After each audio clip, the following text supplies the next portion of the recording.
We still don't have any.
I'd like to call to order the April 7th, 2025 Richland County Planning Commission meeting. Staff, please confirm the following. In accordance with the Freedom of Information Act, a copy of the agenda was sent to the news media, persons requesting notification, and posted on the bulletin board located in the County Administration Building. Is that correct? That is correct. Staff, can you please take attendance for today's meeting? Attendance for the Monday, April 7th, 2025 Planning Commission meeting. Yonke, Here. Frierson, Here. Johnson, Duffy, Here. Metz, Durant, Here. Taylor, Sirks, Here. Grady. Here. We have a quorum. Thank you. Ladies and gentlemen, welcome to the April 7th, 2025 Richland County Planning Commission meeting.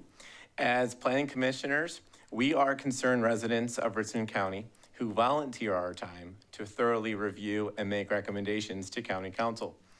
Our recommendations are to approve or deny zoning map amendment requests. Per Title VI, Chapter 29 of the SE Code of Laws, Planning Commission may also prepare and revise plans and programs for the development or redevelopment of unincorporated portions of the county. The county's Land Development Code rewrite process conducted last year is an example of this. Once again, we are a recommending body to County Council, and they will conduct their own public hearing and take official votes to approve or deny map amendments and text amendments on a future date to be published by the county. Council typically holds zoning public hearings on the fourth Tuesday of the month. Please check the county's website for updated agendas, dates, and times. Please take note of the following guidelines for today's meeting. Please turn off or silence any cell phones. Audience members may come and go quietly as needed. Applicants are allowed up to 2 minutes to make statements. Citizens sign up to speak are allowed 2 minutes each.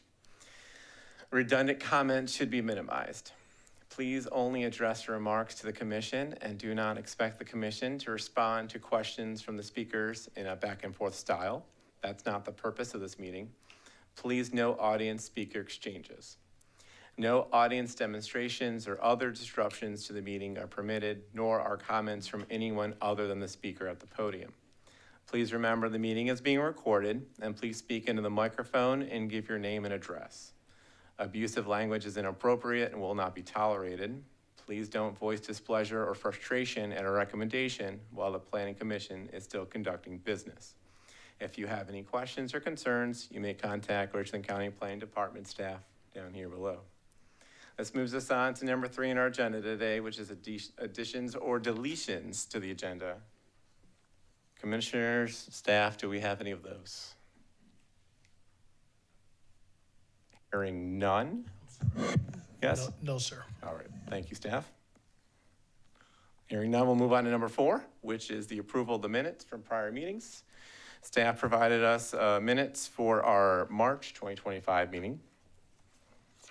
Do commissioner members have any comments or concerns regarding these transcripts?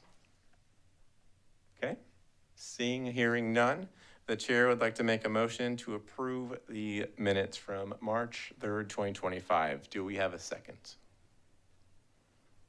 Second. Second from Commissioner Durant. Thanks. Staff, could you please take a vote to approve the minutes?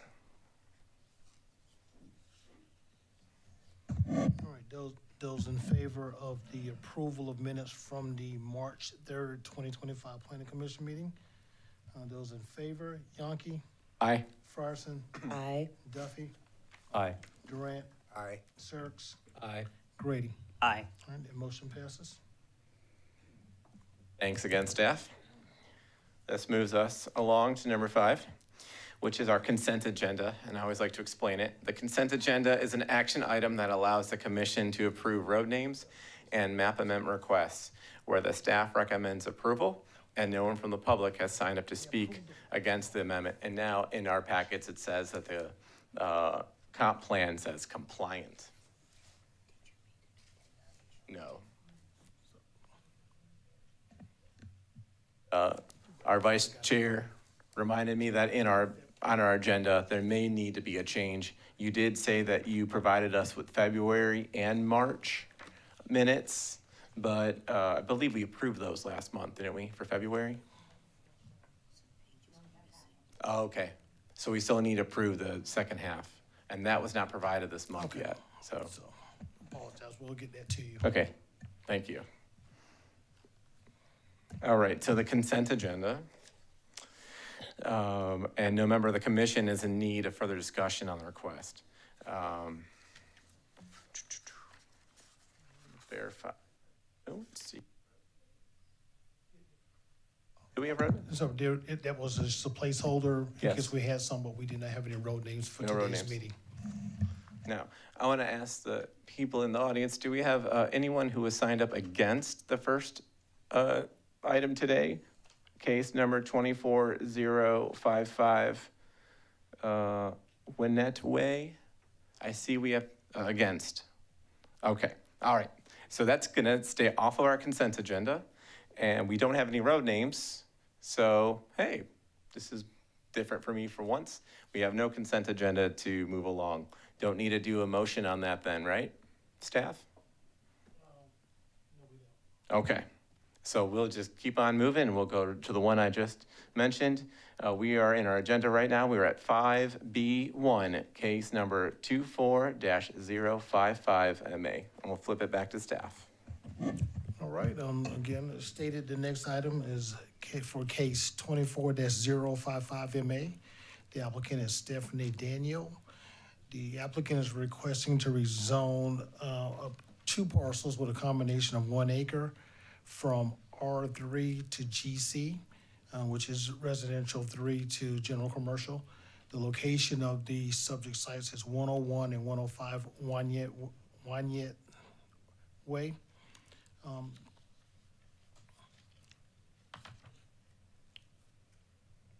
And I apologize, we do have one typo on there where it still says staff recommendation, and again, should have been changed, and I apologize if that is there and going forward, but again, comprehensive plan found this to be compliant. And I'll kind of go straight to the conclusions as identified by staff, that the map amendment aligns with the overall objectives of the comprehensive plan for the Community Activity Center designation and thus is deemed to be compliant.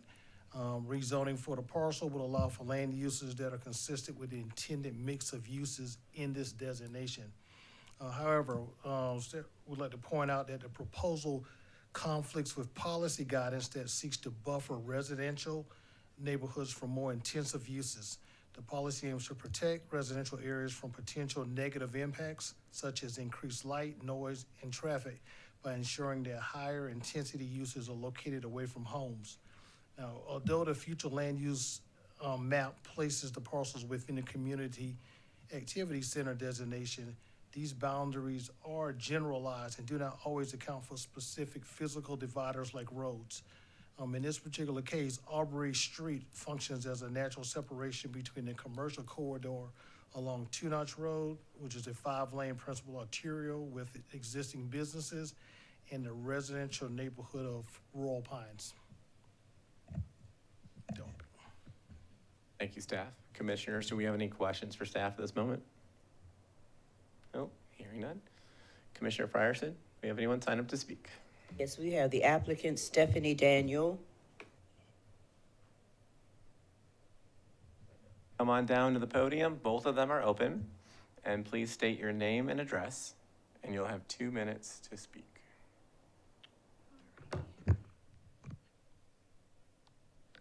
Alrighty, good afternoon, everyone. My name is Stephanie Daniel. My address is 201 Burmester Drive, Columbia, South Carolina, 29229.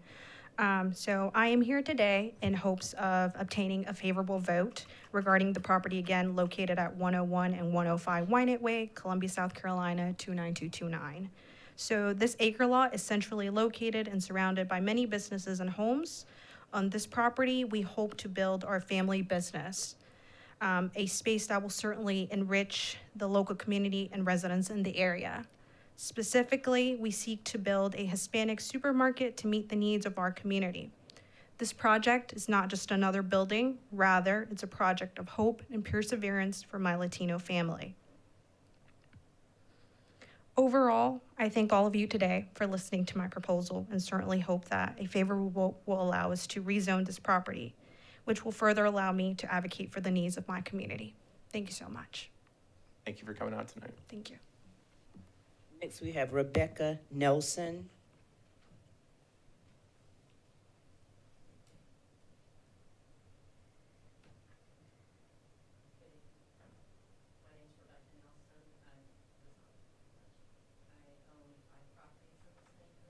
Hold on a second. Let me get the staff to help you. Thank you.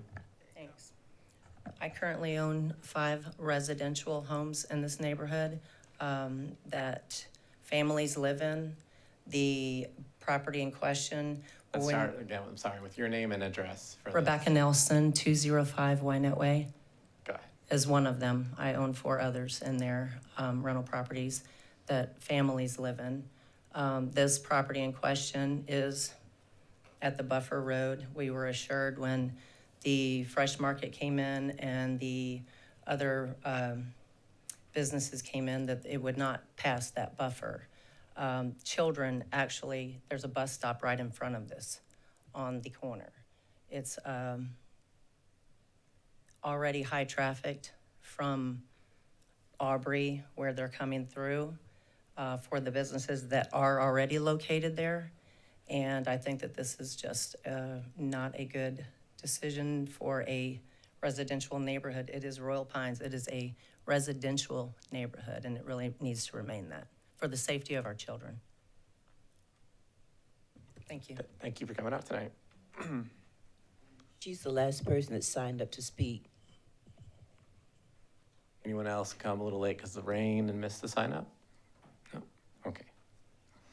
Okay, Commission, this is now on the floor for discussion or any questions back to staff if you're thinking of one.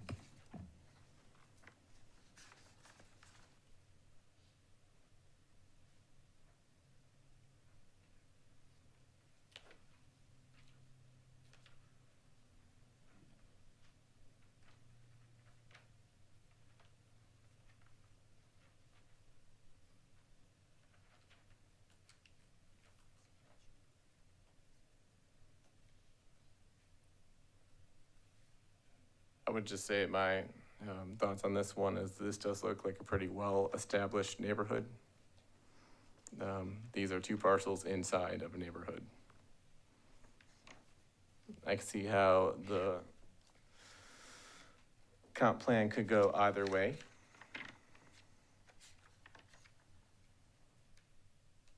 But with the frontage being 2 Notch for the general commercial. And this being the backside, it seems kind of like a difference.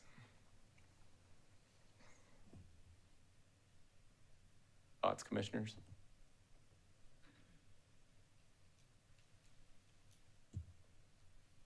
Sure. Commissioner Sirks? I think I tend to agree. It's, I mean, it is a solidly residential area, and if you zoom out a little ways, there is no other natural buffer for what looks to be at least a couple blocks. If this were to be made general commercial, I don't really see any potential stopping point, further encroachment into residential. And as well-intentioned as the applicant may be, what the designed or intended use is, our job is not to look at intended uses because, as we all know, intended uses can change, and we have to look at the map as basically a blank slate. And though this is compliant, I'm not sure that it meets with the overall guidance in what would fit naturally within this space. Thank you, Commissioner Sirks. Mr. Chairman, Commissioner Duffy? just to build upon what Commissioner Sirks mentioned there, you know, if we look at the surrounding area, north, south, and east, it's all R3 on the rest, general commercial. Make this change, it would open up the floodgates for additional C requests all around, so I have some concerns about that, and obviously north, south, and east of the property is all R3, so raises some questions why we would make that change at this time. Thank you, Commissioner Duffy. Anyone else, any thoughts? Mr. Chair? Yes. Commissioner? Yes. So I believe I'm of a somewhat different mind here, and that's because when I look at the future land use map, this is clearly an area that it's within the community activity center. It's very close to multiple mixed use corridors that have been designated. So that seems to me that is the plan telling us that this is an area that is supposed to experience a denser level of development. It's supposed to be compatible with a wide array of commercial, office, and similar sorts of spaces. So while the existing character of the area fits a certain land use, in my opinion, there does need to be some thought about if this is an area that has been identified by county council for redevelopment, whether it is appropriate for us to, in my view, somewhat arbitrarily decide against that. Thank you, Commissioner Grady.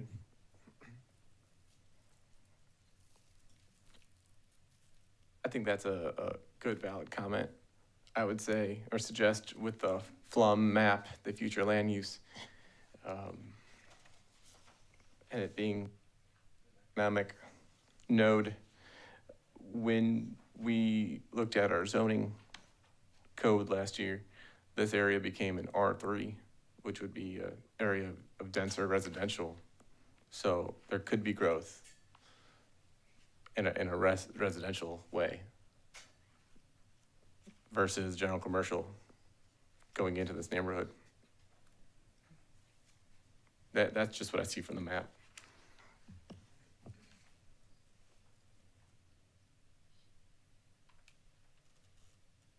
Would anyone like to make a motion? Here, I have a question before you move to a motion.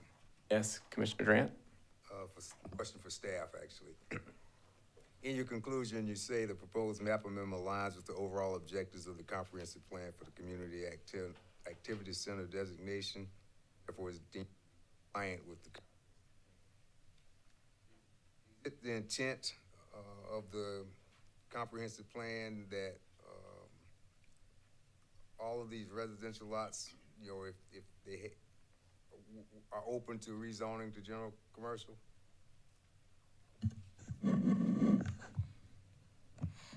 Oh, no, sir. So I'm gonna use a term that we've used quite frequently when we talk about activity centers. And that's broadly identified. And one of the things we want to talk about is, even as a staff, you look at, there's essentially is a circle that identifies that area. So it's gonna bleed over into areas that maybe it wasn't intended to be included in the within that activity center.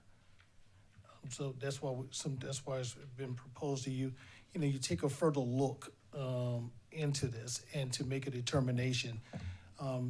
Just because it looks this area kind of falls within doesn't necessarily mean that that is the direction it should go, but it also doesn't mean that it shouldn't go. And one of the things we try to include on page 5 of your packet,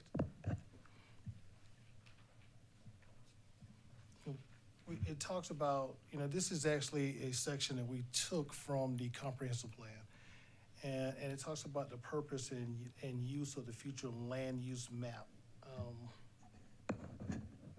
Again, I can pick certain sections of it. Second paragraph, future land use categories in the future land use map provides solely with the intention of offering guidance to local decision makers. Does not make formal recommendations to rezone properties to align with these future land use designations, but provide support for future land use designations during a rezoning case evaluation. If you go down to the fourth, I guess the second paragraph under the second heading, future land use categories were developed by considering development character, utilities, service areas, lines of natural features and roadways, particularly for areas near or on the boundaries of future land use categories. Discretion by the Richland County planning staff is needed to determine the appropriate future land use category that should be applied. And again, ultimately, the rezoning decisions are for county council. So the fact that this falls within an activity center is really kind of a guide for that area. But during this process, which is before the planning commission and also for county council, it really requires you to take a deeper dive into just looking at the area more specifically versus than what the overall future land use map is just kind of broadly showing or generally showing you.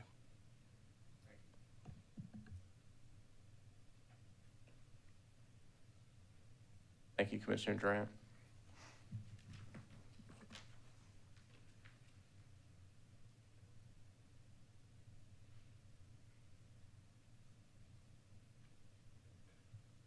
Staff use that term broadly paint. Yes. We're trying not to use that, but we can't get away from that. So when we look at that being broadly painted and look at it zoomed out, I've noted my day job is a map guy, and sometimes this label on the map on page 12 isn't perfectly where the actual site is. This one's pretty close, but the center of that node is really Two Notch and Clemson Road. Broadly speaking, like, it's about a half-mile circle we put on this flum. That could be this mixed economic corridor. That's kind of how broad it is.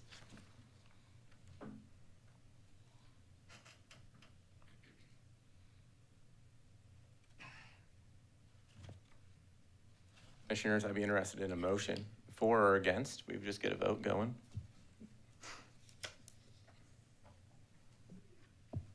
Chair, Yes, Commissioner Durant. I move that we forward case 24055 MA to county council with a recommendation of disapproval based on the fact that the proposal conflicts with policy guidance that seeks to buffer residential neighborhoods from more intensive uses. Thank you, Commissioner Durant. Do we have a second? Second. I have a second from Commissioner Sirks. We have a motion on the floor for disapproval. Staff, could you please take a vote? All right, we have a motion for the disapproval of case 24-055 MA. Those in favor of the motion, Grady, No. Sarks, Aye. Durant, Aye. Duffy, Aye. Frierson, Aye. Yonke. Aye. The motion passes. Thank you, Commissioners. Thank you, staff. This will be taken up by County Council at their next zoning public hearing. What's the date on that one, That staff? is April 22nd, April 22nd. 6 or 7 p.m.? 7 p.m. 7 p.m. in these council chambers. Yes, sir. Thank you. We will move on to 5B2. And I'll flip it to staff to introduce it. Thanks. All right, our next item is case 25-008 MA. The applicant is Julius Murray. The location is 3236 Congaree Road. The applicant is requesting to rezone 5 acres from Homestead, which is HM, to Light Industrial LI. It has been determined that it is not compliant with the recommendations and objectives of the comprehensive plan. The comprehensive plan designates this area as rural, large lot, and rural activity centers. It's been determined it does not align with the objectives for industrial development within the rural activity center future land use designation. According to the comp plan, the rural activity centers provide for opportunities at rural crossroad locations for commercial development to serve the surrounding rural community with incorporating context-sensitive designs that locate more intensive uses away from adjacent residential properties and protect these residential properties from negative impacts such as light, sound, and traffic. The light industrial district provides for uses that do not align with the intended uses and development standards of the rural activity center future land use designation. Additionally, the proposed rezoning conflicts with the rural residential areas designation of the Lower Richland Strategic Community Master Plan, which recommends that any new development should be compatible to existing residential and respectful of existing agricultural operations and historic properties.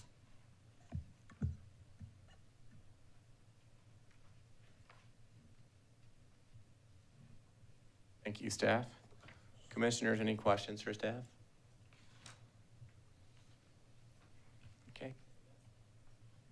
Commissioner Frierson, anyone sign up to speak? Yes, the applicant, Mr. Julius Murray. Calm down, sir. Good evening. I'm Julius Murray II, 1069 Old Bluff Road, Hopkins, South Carolina. I'm requesting that I'm asking that this property be transferred or upgraded to a light industrial. I believe it will fall into the plans because I'm proposing a hemp processing plant, one which will, use the agriculture in the area. The footprint is non-hazardous to the community, and the traffic will be very low. As we know, hemp is produced 90 days, so the processing plant will probably open maybe 6-7 months out of the year, based on local farmers. And this also gives the farmers opportunities to grow for us and grow for our community. That's it. Thank you. Thank you, sir. We have no one else who signed up to speak on this issue. Anyone else in the audience I may have missed with the weather today? No? Okay. All right, commissioners, this is on the floor for discussion.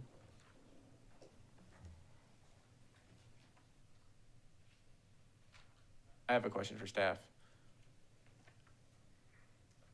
We do look at each one as a blank slate, but as a question for this type of industry, is there a space in Homestead or another rural zone for this type of complementary industrial type of work. You know what I'm saying?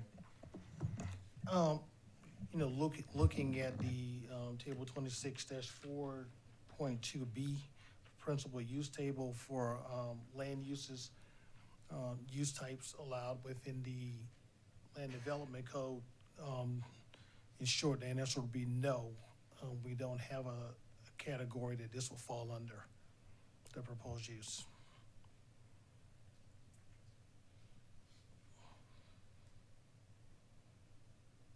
This type of use wouldn't fall in some of the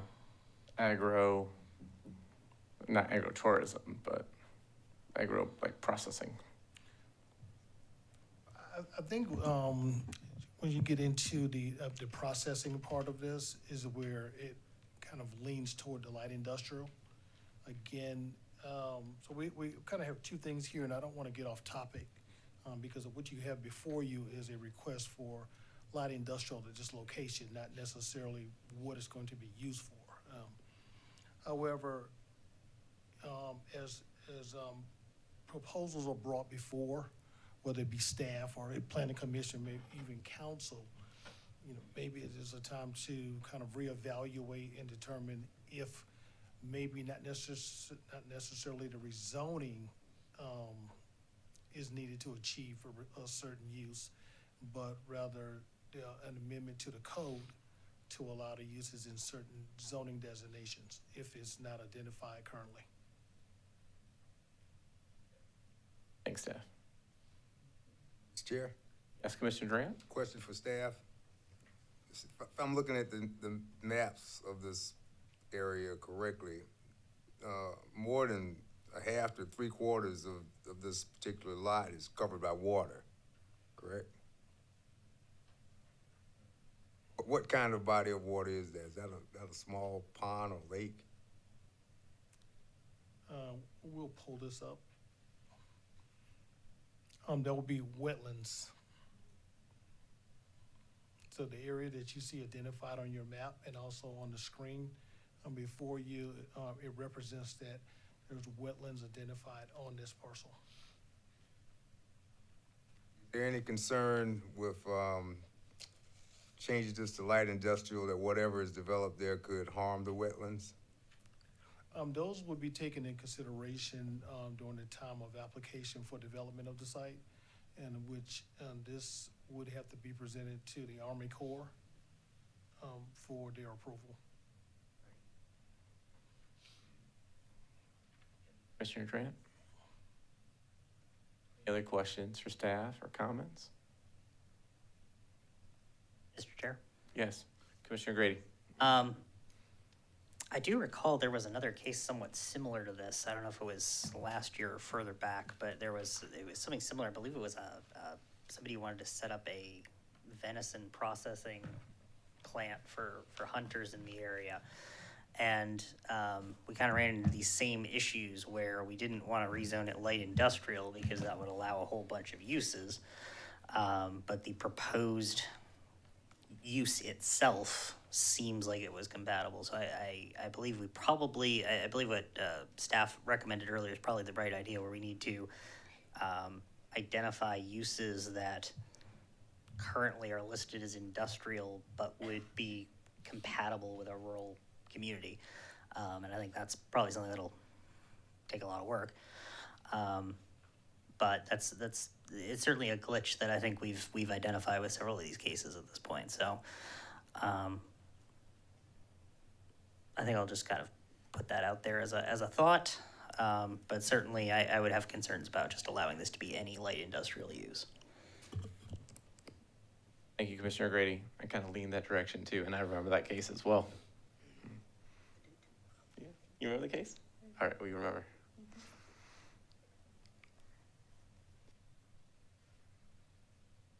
Also, looking at the map, just blank canvas, similar to the last case, this one is not at an intersection. It's in this rural neighborhood. And Lower Richland has a separate plan that was mentioned in the conclusion that this proposal would go against.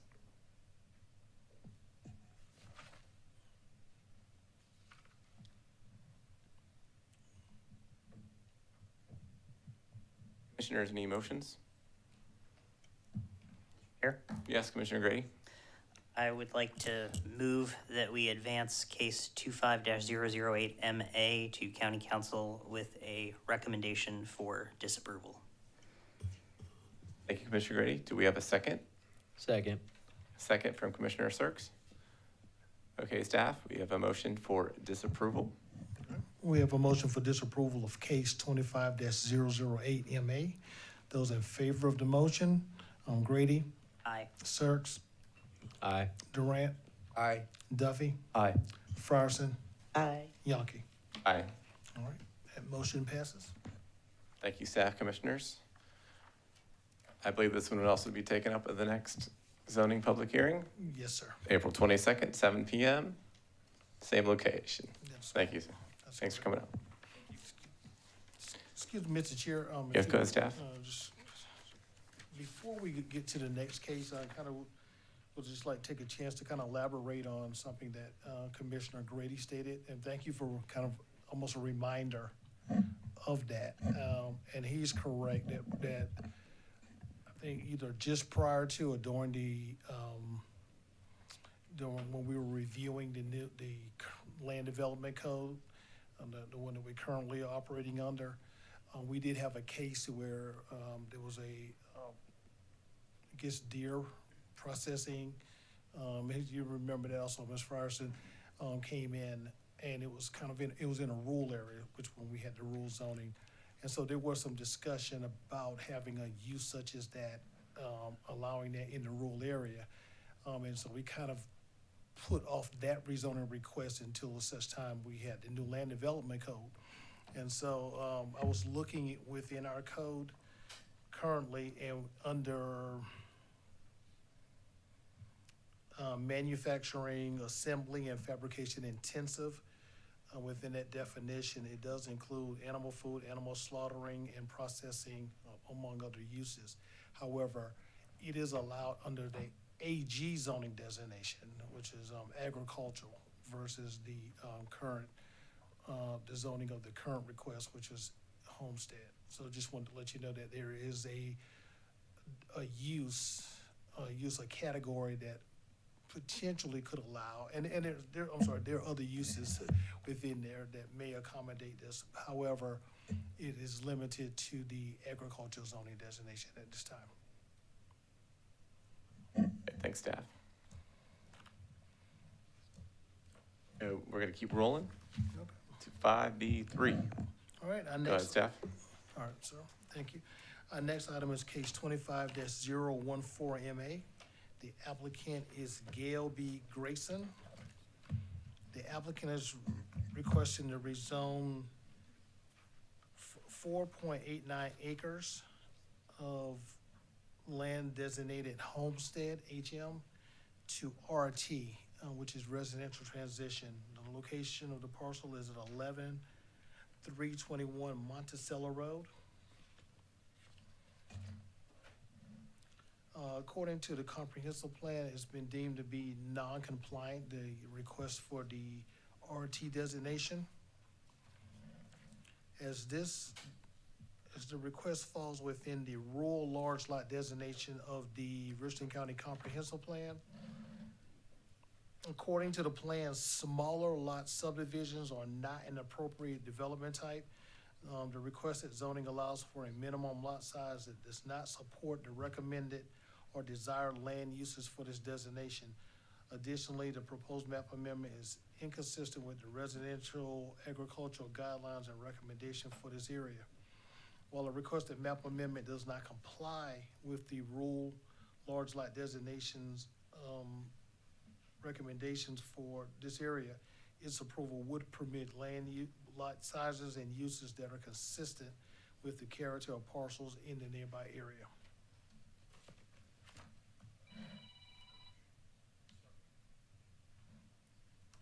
Thank Thank you, staff. Do we have any questions, commissioners, for staff?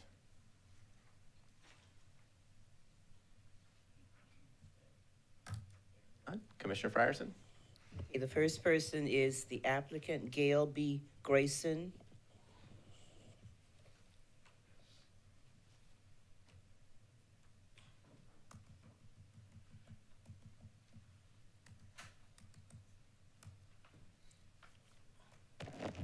Good evening. My name is Gail Bright Grayson.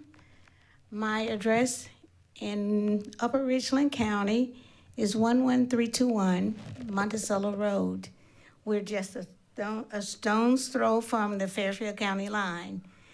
And I'm here today to request the rezoning of my property. I am a farmer. And I have received a grant from the South Carolina Community for Economic Development. They awarded me a hoop house or tunnel house. And I have put that on the first part of my property, 1 acre. And this property is for my family. And I want to just do something that will provide for my neighborhood and for the surrounding areas of Richland County, Fairfield County, Blythewood. So this hoop house, it does not have any water. It doesn't have any electricity. There is electricity and well water on the land. However, I would love to continue my work to provide for the people in my area because we're in a desert area. And the grant specifies that everything that I grow would be provided to churches, organizations, and families. And I would also like to keep the first portion of my property, that 1 acre, to be utilized for the hoop house. And I would like to have the remaining properties to be zoned so that my family members could build there still, and myself. I have many dreams and aspirations for the purpose of that property, and I feel that it will be a great asset to the community of Upper Richland County, since we live about 17 to 18 miles from the nearest grocery store. You, ma'am. That's That's your time. Thank you. Thank you. The next person, Matthew G. It's either Brill or Grill, I'm not certain, sorry. It's okay, ma'am. Yes, ma'am. My name is Matthew Gale Bright. I'm a medically retired veteran. Thank you for volunteering your time today and hearing our proposal for this property. I thank my mother for standing here and allowing y'all to, grace her with the opportunity. Are you at the same address, sir? I'm actually at 295 Littleton Road, Winsboro 29180. Excuse me. Yes, sir. Thank you. Go ahead. But definitely, we're a family of veterans and also community service providers. This actual community that you're looking at in that whole area is condensed with all of our family members. Not only family members, but people that share land as neighbors throughout this big, wide community. And for years, we have been providing food to this community in the direct area of this property and throughout Fairfield County and Richland County. And we would just definitely like to continue the work that we've been doing. It's not just about providing for the community, but also continuing to expand and expound on the legacy that our father left behind, Mr. Mayfield Grayson Jr., who passed right at the COVID-19 pandemic. And so my mother would like for this property to be subdivided into 4 parcels. As of right now, it's being zoned as as HM, it would only allow her to dissect it into 1.5 acre lots. And we've already had a survey where it was dissected into 4 lots. And so we're just humbly representing this plan to you all that, that our family is able to, after all this time, finally get back settled on this property and continue our work to provide a service to the community. Thank you, sir. Thank you. Would it be, is the whole 4.89 acres under question for rezoning? Yes, sir. Okay. You can continue. Okay. The next person is Mr. Leroy Hendricks. Okay. No worries. Thank you. So no one else would sign up to speak for this one then, correct? Okay. Correct. Okay, commissioners. Welcome, Commissioner Johnson. This is on the floor for discussion.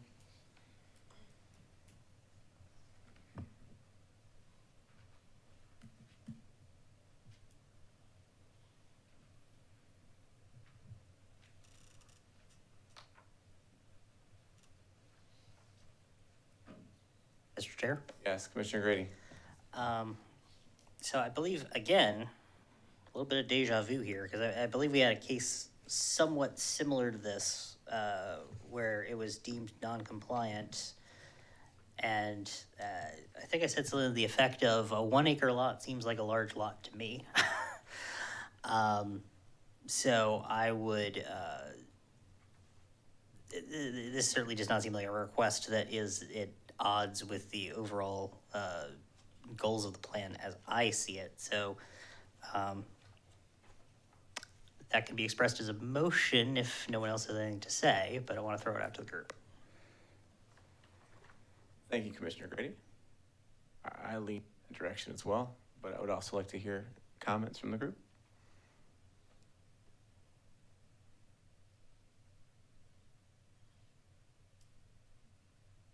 Any other comments from the group? Hearing none, Commissioner Grady can move forward with the motion. All right. I would like to make a motion to advance case 25-014MA to County Council with a recommendation of approval. The rationale being that the RT designation is an adjoining parcel has the RT zoning designation, and an RT zoning is, in our view, consistent with the rural large lot designation. Thank you, Commissioner Grady. Do we have a second? Second. Second from Commissioner Durant. Okay, with the motion and a second, we have a motion for approval on the floor. Staff, could you please take a vote? All right, we have a motion for the approval of case 25-014MA. Those in favor of that motion, Grady, Aye. Sirks, Aye. Durant, Aye. Duffy, Aye. Johnson, Frierson, Aye. Yonke. Aye. That motion passes. Thank you, staff. Thank you, commissioners. Once again, County Council will still take this up. April April 22nd, 22nd. 7 p.m. Thank you. in council chambers, which is here. Right here, yes.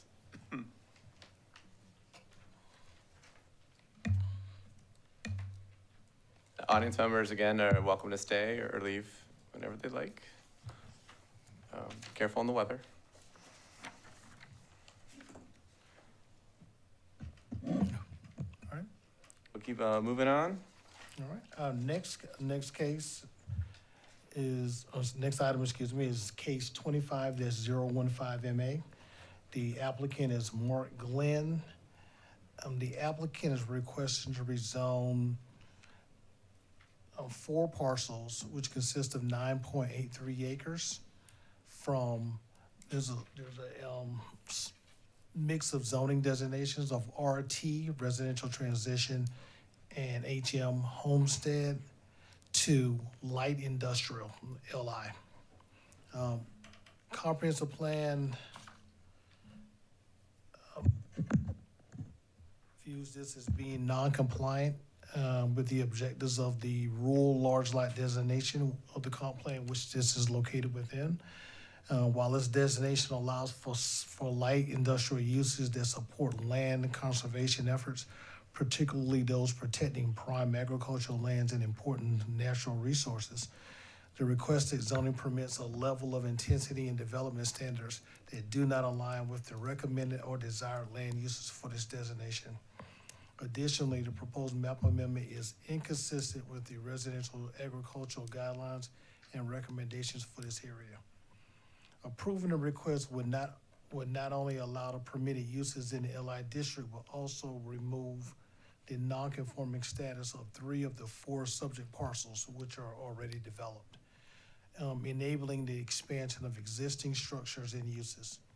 However, the requested map amendment would introduce lot sizes and uses that are inconsistent with the character and development of surrounding parcels. Additionally, portions of the subject site may not be contextually appropriate. It says for, but it should be from an arterial road and could be seen as encroaching into a rural area.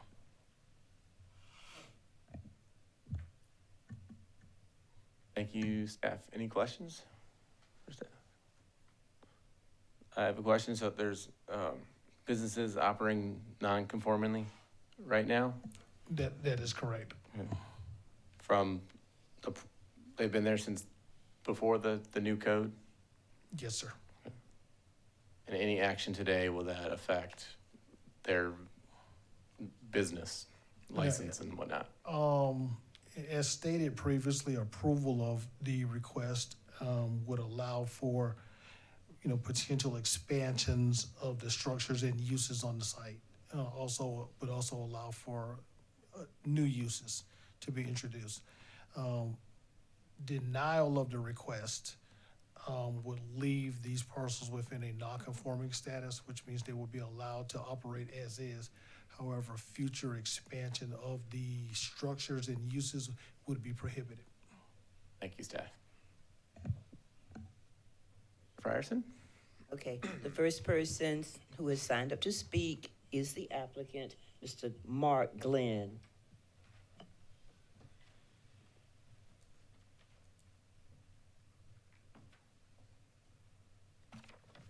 Good evening. I'm Mark Glenn, address 144 Mariners Bluff Road, York, South Carolina. We're seeking to have this property rezoned. To be frank with you, I would have thought it had been rezoned at some other point in time. This business has been sitting here for 50 years. It was first opened in 1969. It has evolved to some degree, but pretty much has stayed the same. We are a company that reconditions large industrial motors. Like I said, it has been there for 50 years. We're seeking to get this rezoned because if you look at the map, on the right-hand side, there is a building running perpendicular to the road along Slender Building. That building is 50 years old. It's antiquated.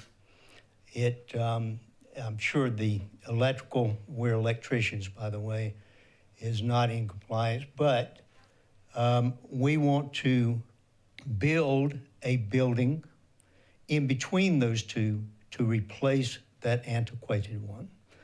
That is our purpose for getting it rezoned. We won't be expanding any of our usage. We will simply be replacing one building with another building.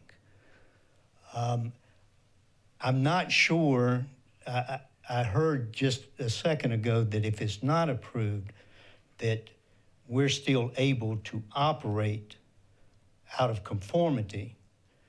But at this point, because of that building and its state, we would have to pick up and move. So that's where this is at this point. We want to develop that on the property. And we're seeking to have those 4 lots rezoned so that we can operate in conformity, even though it's been there for 50 years, and that we can build this building to replace the other. Thank you, sir. Next person is Mr. Justin Glenn. Thank you.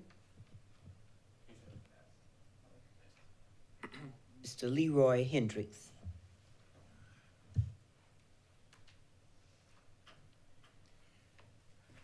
I'm Leroy Hendricks. I live at 1312 Cedar Creek Road, Blythewood, South Carolina, probably about a mile from the facility. Hadn't had the privilege of meeting Mr. Glenn, but this parcel, if you look, it abuts several of the homesteads around it. And so I can appreciate Mr. Glenn saying we won't build beyond where we are, but if you redesignate, they can do what they want to do. So my concern is currently their function has not overly impacted the homesteads. Okay, even though there's a road next to the facility that connects to about 165 acres. And so our concern is if it's redesignated, it may impact some of the homesteads on that road. I live about a mile from here, and so as it is now, even though we're off at 215, big thoroughfare, if the industry, if it transforms from light industry to something else, it may impact the amount of traffic and access off of Cedar Creek and 215. So that's kind of our concern. If you notice, there's also a kind of archival AME church about 3/4 down the road. There's another Blythewood church, which is also like a archival church. So I'm just concerned if we open that door, that it may impact the homestead and some of the other important buildings in that area. So just my take on it. Thank you, sir. And thank you for everyone who came out tonight. The last person that we have who is signed up to speak is Pam Johnston.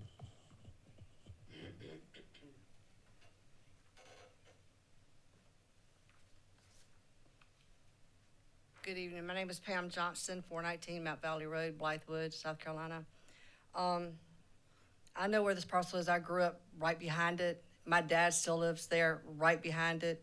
The road that he's on is butted up against it. And our concern is that, you know, being washed down to his house, the smoke and stuff. Yes, my mom worked there for 25 years, so I know all about this place.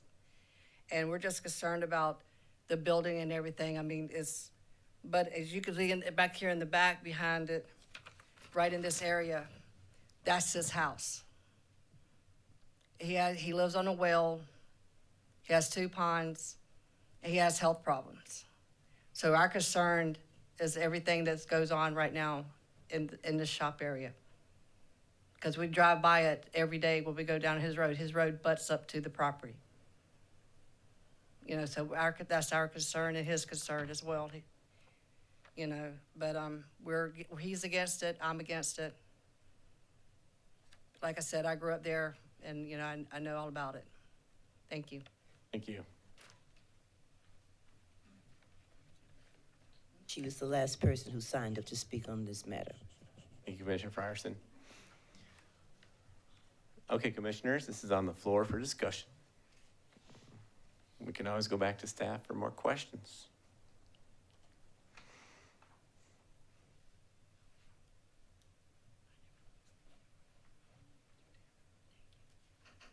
Again, looking at the map, I noticed the variety of zones that we have here currently before we make a change, potential change. One that backs up against the homestead some more. Help me with the colors. That's the RT? Or that would be, it's bigger, so that's the HM. Okay.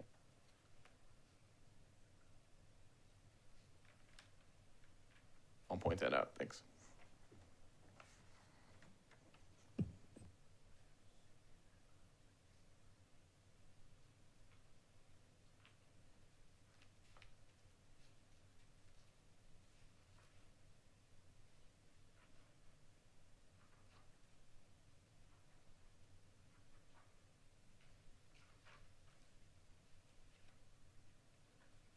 How you doing, Commissioner Johnson?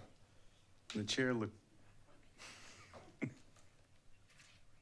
And the struggle for me that on this particular case lies in the core fact that once we rezoned, we've rezoned, and not necessarily based on what the owner's intent of. That's the struggle with this. And you're trying to balance that with a business that's been there for a substantial amount of time. If we rezone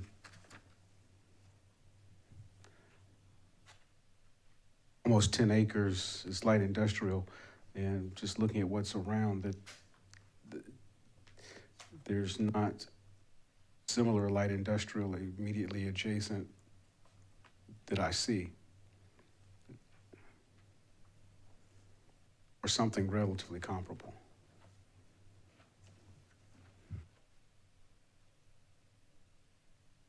Thank you, Commissioner Johnson. Sounds like that would be a big impact to this rural area. Mr. Chair? Mr. Grady? Question for staff, and this might be a little off the wall. Are we allowed, since there are 4 different parcels under consideration, are we allowed to give different decisions by parcel? In short, the answer would be no. The request that you have before you is it's one case for all parcels. Now, had this come in, and you see this periodically where someone will come in, even though the parcels are adjacent to each other, they may come in under separate cases. And so in a case like that, you would be able to. However, as this is coming as one, basically all parcels are subject to your vote for one decision. Okay. So just to clarify, the 3 parcels that are already developed are the 3 that are zoned RT?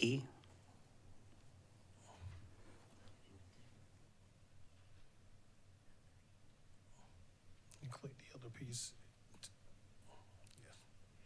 Yes, sir. So the 3 that are developed are currently zone RT, residential transition, and the undeveloped portion, kind of serves as a flag lot that's between them, is zone homestead HM.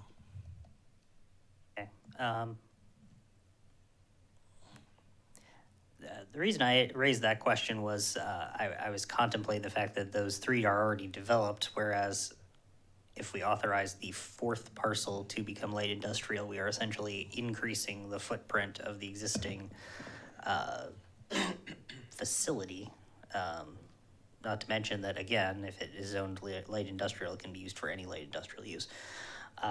So I was going to suggest a split decision, but apparently that is not something we can do. I think that's all I've got. Thank you. Commissioner Grady? Commissioner Johnson, anything to add? I was just saying, it's currently presented. Mm-hmm. Okay, commissioners, would we like to make a motion as it's currently presented? One question, one comment before. Yes, Commissioner Durant. My apologies. Sure, that's all right. I'm sensitive to the fact that this business has operated on this property for 50 some odd years, and now is, depending on what action is ultimately taken by county council based on our recommendation or not,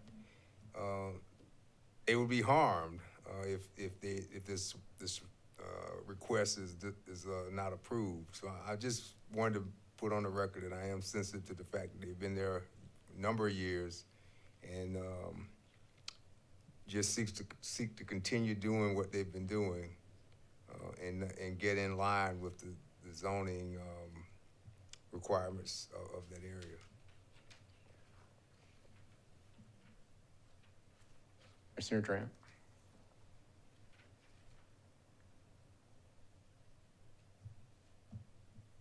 Thoughts? Mr. Chairman, question. Johnson? I mean, and I don't want to put words in Commissioner Grady's mouth, but if I extrapolate his question, I guess, well, let me state it from my perspective. It would be more palatable to make that rezoning for those front 3 developed parcels, and would at least be responsive to the folks who have spoken for the community and not addressing the fourth rear parcel. And maybe that might fall on a better reception if it were presented that way. I know that's not what's before us today, but I'm just saying that if I'm the only one who feels that way, or if Commissioner Grady feels that way, or others. Thank you, Commissioner Johnson. I feel as the way staff has mentioned this case has been presented to us in this way, so we would need to make a motion as it stands, but go ahead, staff. No, I think that's correct. I would suggest, I guess that's, with the proper term, that, we take the case that is before us and you make your recommendations based on solely the case.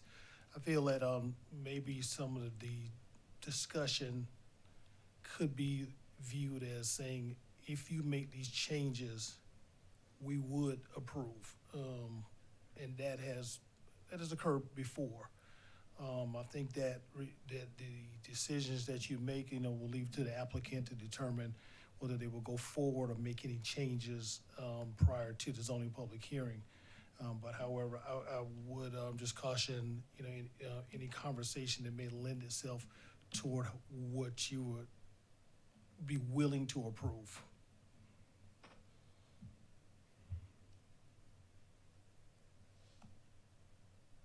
Well, at the end, we have to look at this case the way that it was presented to us, and we are a recommending body to county council. They will have their final say on this one. So county council, they also look at this in the same presentation. We looked at Killian Road many times, and lots of those parcels, although they were touching each other, were presented to us individually. This one's presented as a group, so we have to look at it in this way. That's correct. Commissioners, do we have a motion?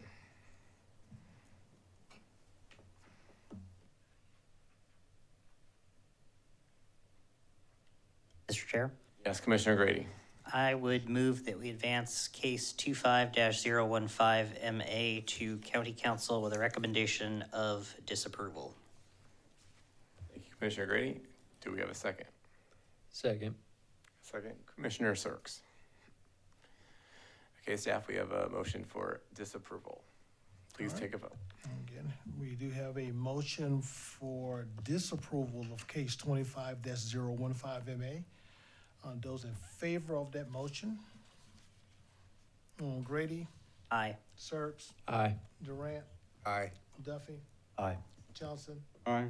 Frierson, Aye. Yonke. Aye. And that motion passes. Thank you, staff. Again, County Council will take this up as this was presented to us on April 22nd at 7 p.m.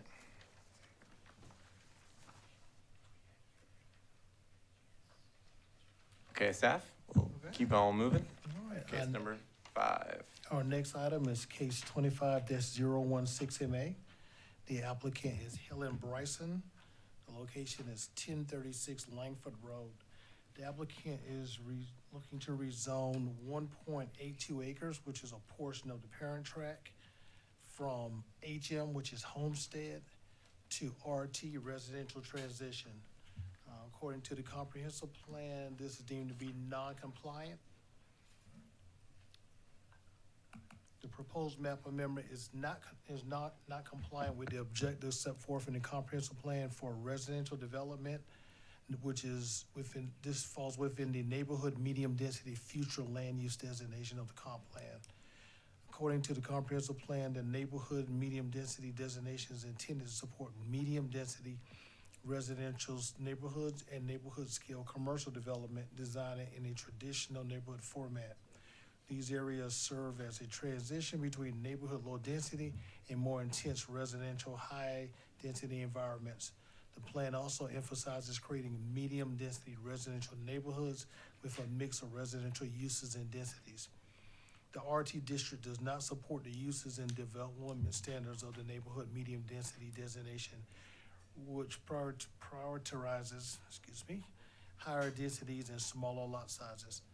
Although the requested map amendment does not conform to the neighborhood medium density designation of the comprehensive plan, it allows, it would allow, its approval, would allow lot sizes and uses that align with the character of the surrounding parcels to the west of the site.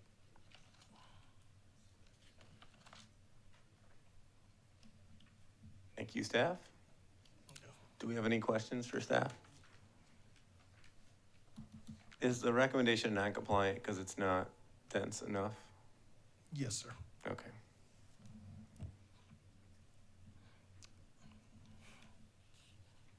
Hey, Commissioner Frierson? We have one person who has signed up to speak, Mr. David K. Ballard.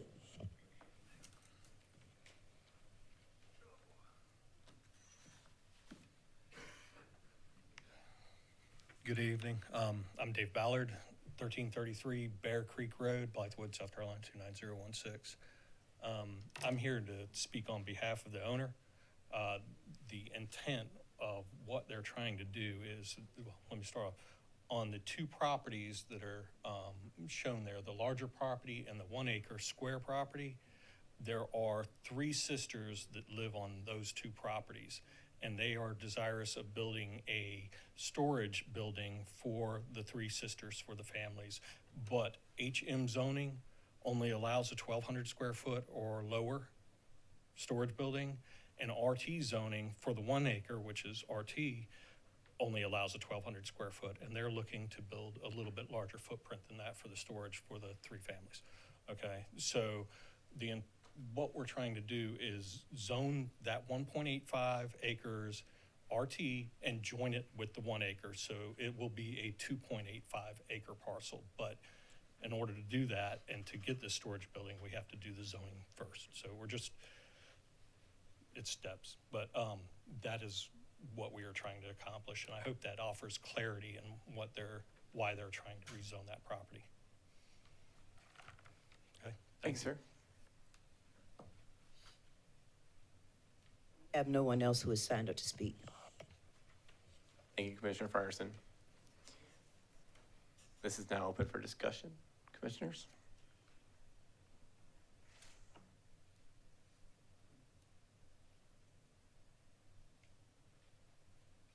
My thought again to staff, this is a recommended non-compliant because it's not dense enough, but it's moving in the right direction according to the plan. The future land use, is that? It could be viewed that way. Okay. Yes, sir. Thank you.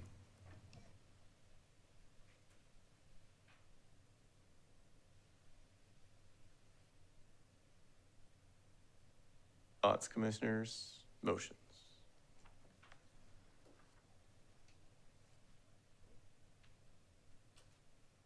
Anyone see a reason to not? Okay, Commissioner Grady. Thank you, Mr. Chair. I would move that we advance case 25-016MA to County Council with a recommendation of approval. The rationale being that the requested RT designation is compatible with both an adjacent parcel and several additional parcels in the immediate area. Thank you, Commissioner Grady. Do we have a second? I second. We got a second from Commissioner Frierson. Okay, staff, can you please take a vote? The motion is for approval. Okay, we have a motion for the approval of case 25-016MA. Those in favor of the motion, Grady, Aye. Serks, Aye. Durant, Aye. Duffy, Aye. Johnson, Frierson, Aye. Yonke. Aye. Motion passes. Staff, thank you, commissioners. April 22nd, 7 p.m., County Council will take this up. Thank you for anyone who came out for that one. In our agenda, we have number 6 as withdrawn. That's still current. That's correct. All right. So we move on to number 6 in the agenda, the Olympia Neighborhood Character Overlay.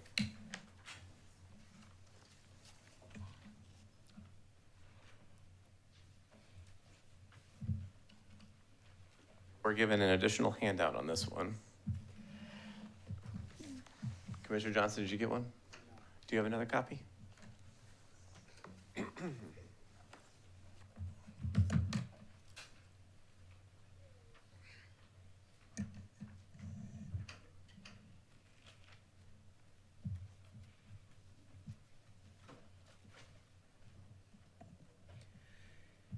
Good evening, Commissioners. At our last meeting, when we got together, we received several comments from the commission, and at the time, you all made the decision, which I think was a good decision, to go back and defer to allow staff more time to review those comments. We also sent a request out for anyone to email any additional comments, and we did receive an additional set of comments that we've gone through.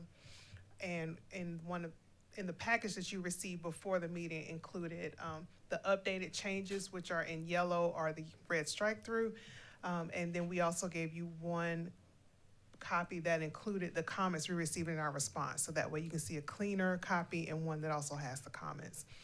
Since that time that we've sent you the agenda packet, we have received additional comments from the public.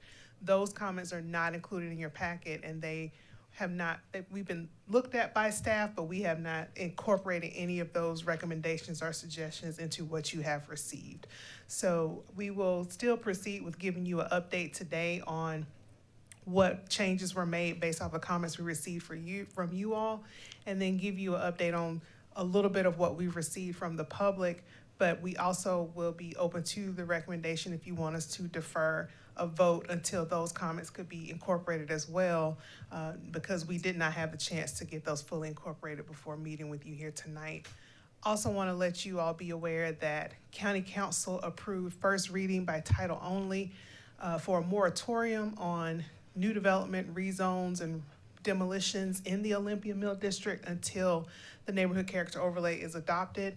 They also included the pending ordinance doctrine, so that way it goes into effect immediately, and that's for up to 6 months, or unless the overlay is approved ahead of 6 months. So if you do defer it, we don't have the worry or concern that someone can still come in and get a new permit application. That moratorium will prevent that from happening while you take more time to review any changes that are presented to you. And if we do have another meeting, if you do defer, we would recommend potentially having a work session to go through all of those in more detail. So before, if there are any questions, I'll take those. If not, then I will turn it over to our comprehensive planner, Mark Riddle Hoover, to go through some of the changes that were made since we met last. Commissioners, any questions to her based on the process or just in general? Commissioner Grady? Thank you, Mr. Chair. Question for staff, and this may be impossible, but I figure I'll throw it out there anyway. Would you say that the comments from the public were overwhelmingly on something specific, or were they diffuse and on a wide range of topics? And if it's the former, would it be possible to characterize that in some way? It's a little bit of both. Some of the comments we believe we could address and bring up to you relatively easily. One is related to the handout that was given to you regarding the intent of the overlay and what we're trying to achieve. That may require a little bit more discussion, a little bit more feedback from you all. Thank you. Let's move along. Thanks. All right. Good evening, Commissioners. So I will, divide up my updates into 3 parts based on what makes sense for me. We'll go over the changes that are included in your packet, the highlighted and the strike-throughs. Then we'll also touch on some of the public comments that we received that we were not able to incorporate into your packet. And then finally, one related to the handout that you were given on a point of clarity that staff wants to establish in order for us to move forward to any potential updates to the ordinance if it is deferred again.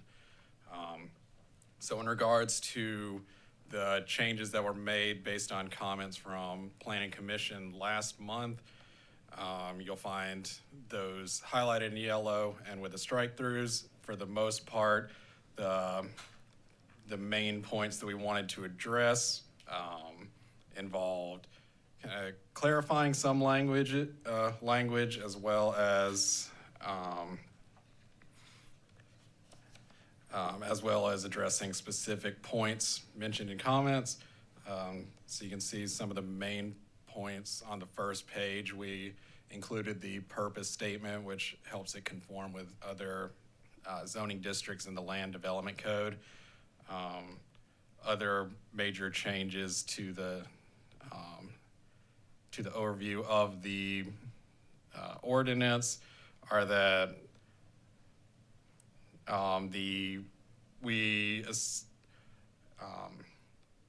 we have the overlay standards.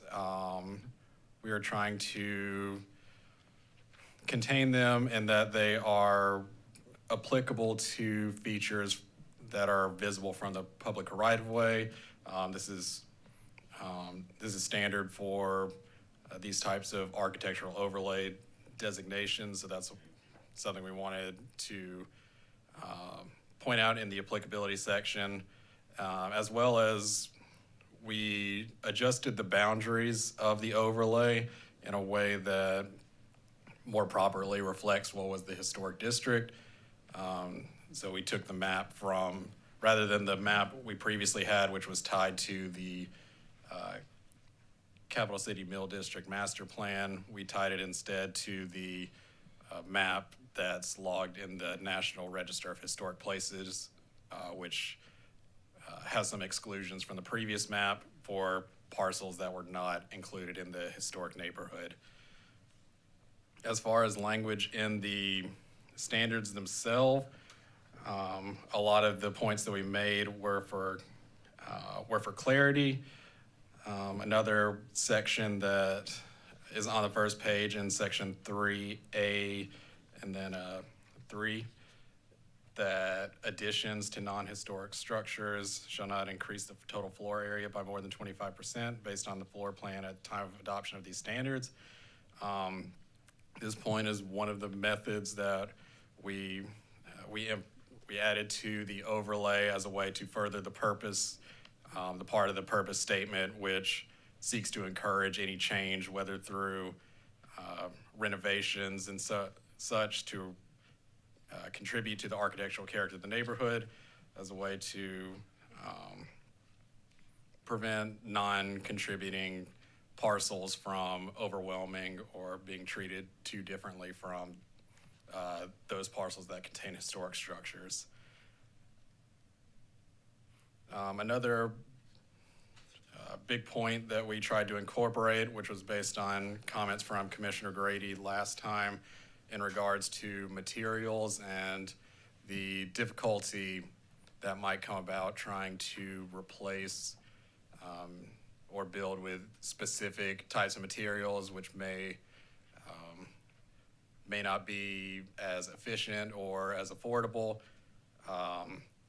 Based on guidance we had from the application to the National Historic Register, we had clarity that alterations to the material would not necessarily make the structure or the neighborhood non-contributing.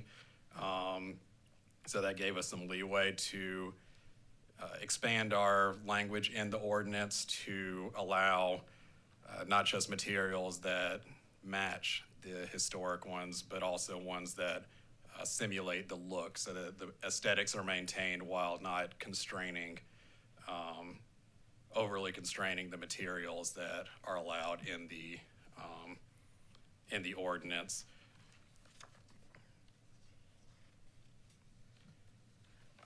And then also we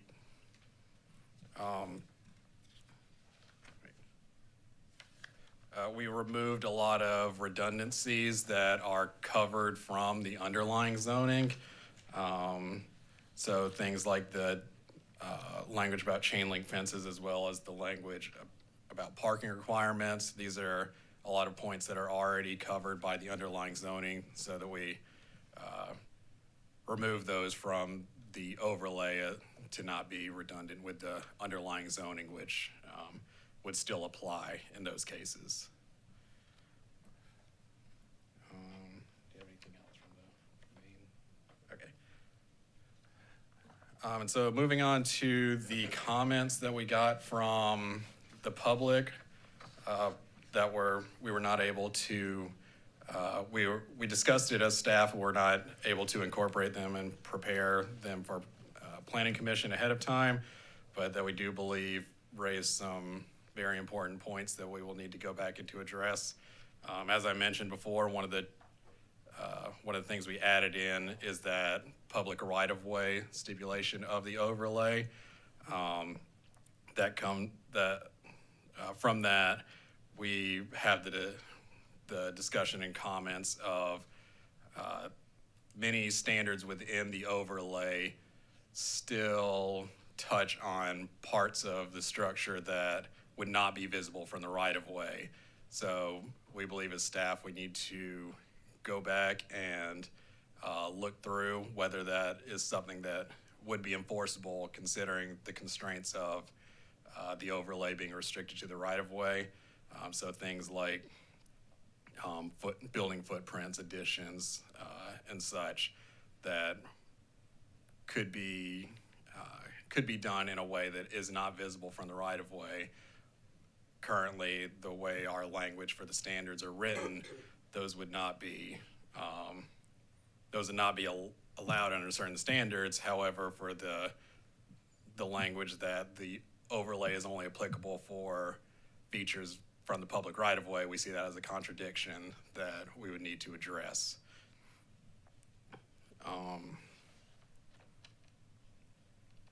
And then also just some language, some grammar and clarity issues, and are also some of the things that were pointed out from the public that we would need to address. But for the most part, we think that that public right-of-way constraint is a very foundational component of the overlay, that if we see these conflicting points in the standards, that we think we should address at this point rather than them coming up later on and causing us issues there where we would need to we figured we would need to address them later on if we're not addressing them now. So that because of that, when we got these comments from the public, that's why staff is leaning more onto the side of, we think that we should take more look at some of the language of the standards to address those points that could be contradictions later on. And then the final point that we wanted to bring up was something that we wanted for clarity for staff in order to have a direction in how to frame and build off of some of the language in the overlay, and that's from the handout that we gave you, and that we are looking for guidance and clarity into the level of preservation that we're trying to accomplish. That's the goal of this overlay, and that is the intent of the overlay to be at a parcel level where each individual parcel in Olympia should have or should be trying to move towards having a historic structure on it, or alternatively, is the level of preservation or the goal and intent of the overlay to restore Olympia as it was originally developed, at least from the right-of-way perspective, and that the whatever housing type that was on that parcel, is that the specific one that needs to go on that particular parcel, or does the house just need to be in line with the character of Olympia overall? So we're looking for the direction for us to, when we're going through and adjusting these standards, to what level, because based on which direction we want to go to can provide different answers that we would address in the standards based on whether we're wanting to maintain a neighborhood level of neighborhood character, placing housing types based on the original parcel or whether each individual parcel at the parcel level just needs to be historic. So that's a question we've presented to Planning Commission to mull over to give more clarity on the direction we want to go as far as the overall goal and intent of the overlay. And based on that, we would be able to further clarify some of these standards if this is deferred for us to provide further updates. So those are the updates I think needed to be mentioned, so I will turn it back over. So, any questions? I know that was a lot of information thrown at you, but we did try to, from the last meeting, was to be a little bit more clear and to make sure we address the materials question. We got that clarified, we believe, in responding to some of those comments, but, you know, we've gotten the new comments in, and then also the overall thought process. The historic register tells us what type of historic house was on each parcel originally. So that's where the question comes back in. Are we looking at restoring it back to the original, when it was first established, those houses that were originally on that parcel, that's the look we're going for, or just the overall look of the Olympia neighborhood on the scale? Something to consider as well. That'll help us clarify some of these additional questions we receive from the public.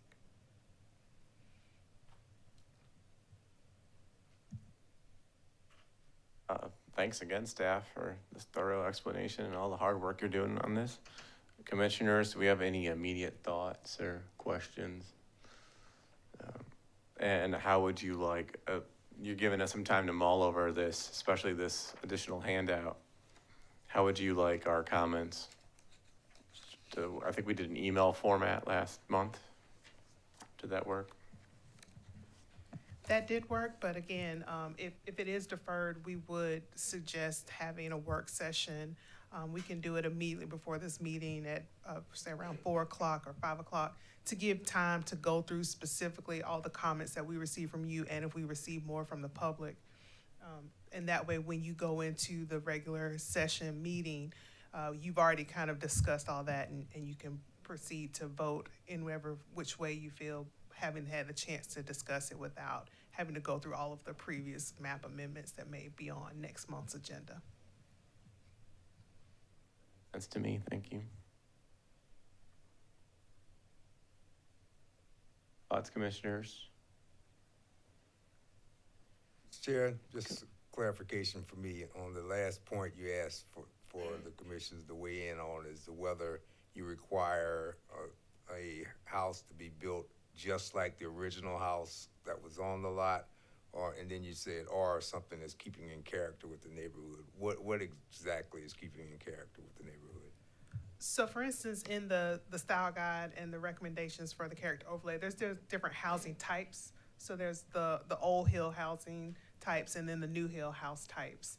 And so for instance, if you have a vacant lot that you were building on, you could pick from one of those old or new hill housing types if we go with kind of like the neighborhood scale. But if we go with the parcel scale, then we'd go back to the historic register, and if it was Old Hill Type 1 house that was on that parcel, then that's the only housing type that you have to go back to. You don't have that choice of the different Old Hill types. And so getting some of that clarification on the direction based off of the intent of this can help us also clarify some of the questions we receive from the public.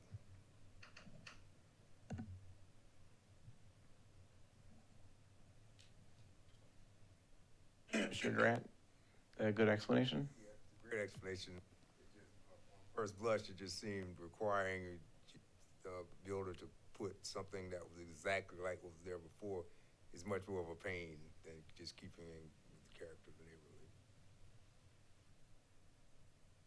That's my opinion. Thank you.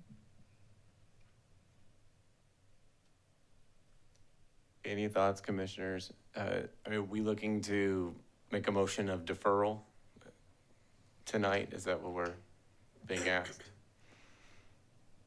And unless you feel comfortable voting based off of our response to the comments we received and that you received ahead of time in the package, you are welcome to vote based off of that, and, you know, we can hash out comments when it goes to council. Or if you don't feel comfortable doing that, knowing we received those additional comments, then yes, the recommendation would be to defer it until the next meeting. We've Or been unless we given have a additional work session. time now. Correct. Yes, thank you.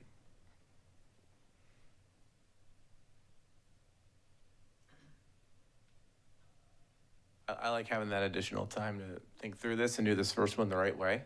So the chair will make a motion of deferral. Do we have a second? But with this, we'll schedule a work session. I second the motion of deferral. All right, I have a motion and a second.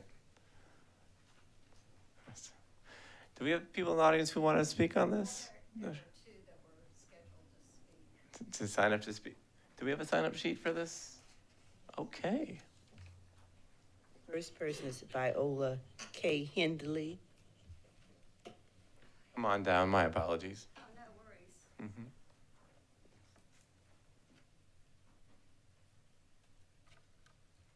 Good evening, Chairman and fellow commissioners. My name's Viola Henley. I live at 104 Alabama Street, Columbia, South Carolina, and I have lived in the neighborhood for 40 years. The Capital City Mill District Area and Corridor Plan recommended that the historic district protections be provided to the neighborhoods within the district. That includes the Olympia, Whaley, and Granby neighborhoods. Unfortunately, Richland County only recently had that designation through the neighborhood characteristic overlay available. It also recognizes the fact that the turn of the century infrastructure really isn't compatible with today's modern infill housing. In 2023, Historic Columbia commissioned a study on the impact of historic preservation on Columbia's economic health. The study's finding reinforced the importance of historic preservation for the city's economy and support for policies that encourage preservation and reuse of historic buildings. Preserving Richland County's architectural heritage is not simply an exercise in nostalgia, it's an informed strategic investment in the future. For example, in terms of types of houses, in the Granby neighborhood, property owners, including investors, have adhered to the City of Columbia's architectural guideline requirements. Infill is required to meet the original footprint and architectural style of the neighborhood homes. So I guess the more restrictive of what you all will be considering. In turn, owners have experienced increased property values and are collecting quite lucrative rental income. Average renters are paying about $950 a room for those properties.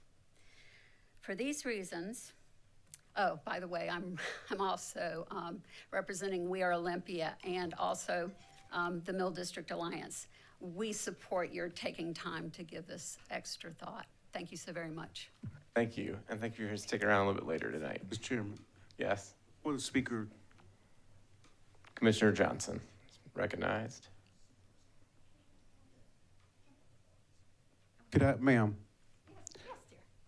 could you, for clarity, repeat the opening sentence or issue that you raised regarding dissemination of the plan? It was your first couple sentences. So that with the Capital City Mill District Plan, that it recommended that historic preservation protection be placed on the neighborhoods within the district, so that Olympia was absent that protection because we were not in the city of Columbia. But here recently we've had the opportunity to have a characteristic overlay, which would provide those protections as recommended in the plan that has been adopted by Richland County as well as the City of Columbia. Thank you. Thank you.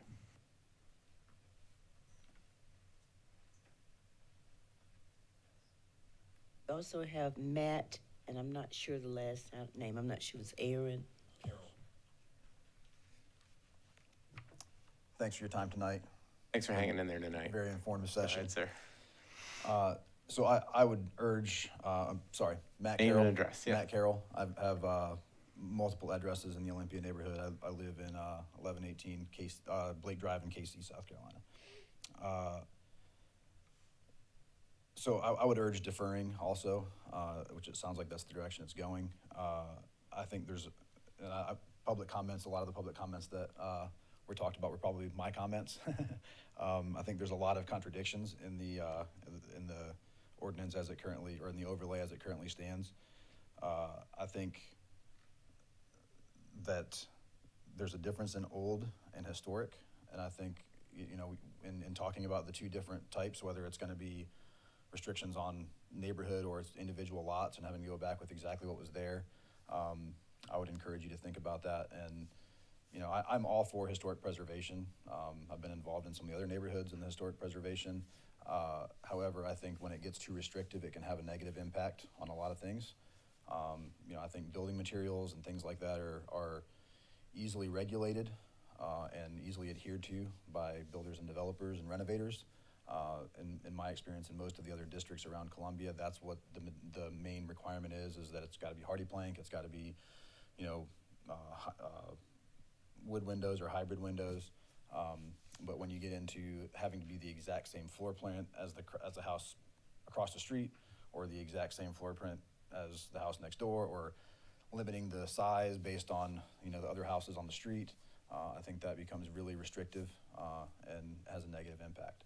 I think there's a lot to consider with this in the way of parking, as was mentioned earlier, 12-foot wide parking lots or driveways, being in not, you know, houses have to be in the center of a lot, but they can only have 12-foot driveways, but you got to have a two-car minimum according to code. And so there's just a lot of contradictions that I think need a lot more work before this is put into place. You know, I think the neighborhood, Ms. Henley, I think would agree, street parking is a problem. And so the driveways being 12 feet wide, that just provides more cars in the streets in that neighborhood. So more parking and not having to have the house in the center of the lot so that you can get a bigger parking driveway or to get around the house would be, I think, a better situation in the neighborhood and allow for more cars to be off the streets. So appreciate your time. Thank you. It's great to hear from neighbors coming out and talking about this. Thank you.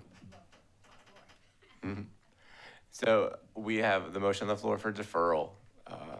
I don't know if I wrapped this into the motion the right way, but to have a work session on this. When we have work sessions, I don't think that's a time where the public can speak, but we'll have an immediate meeting where you can sign up. And this is my fault. I missed that this was on the agenda to speak tonight. So staff, could you please take a vote on our motion to defer? Okay, go ahead, Commissioner Johnson. Before we cast that, this is going to sound like a real third grade question, but we have on the agenda the text amendment and the map amendment. That's the portion that we're deferring. Correct. So to that end, outside of the edits to this text that we have before us, is there something independent else that we're supposed to consider as a part of taking future action on this text once we have this work session? What I hear from staff is additional comments that came in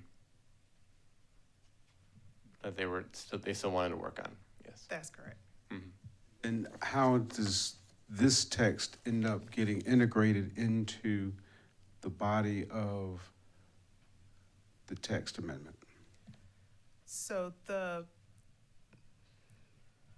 in order to better incorporate the text we receive from the public, we need to know which direction the commission would like us to go regarding the per lot or overall neighborhood intent. And I've heard one comment that came back that sounds as if the per lot may not be the direction the commission would like to go. But however, if the commission has additional comments that you would like to send to us ahead of time or to discuss that more in detail at the work session, the pros and cons of the looking at it by individual lot or looking at it per intent, then we can also do that at the work session next month.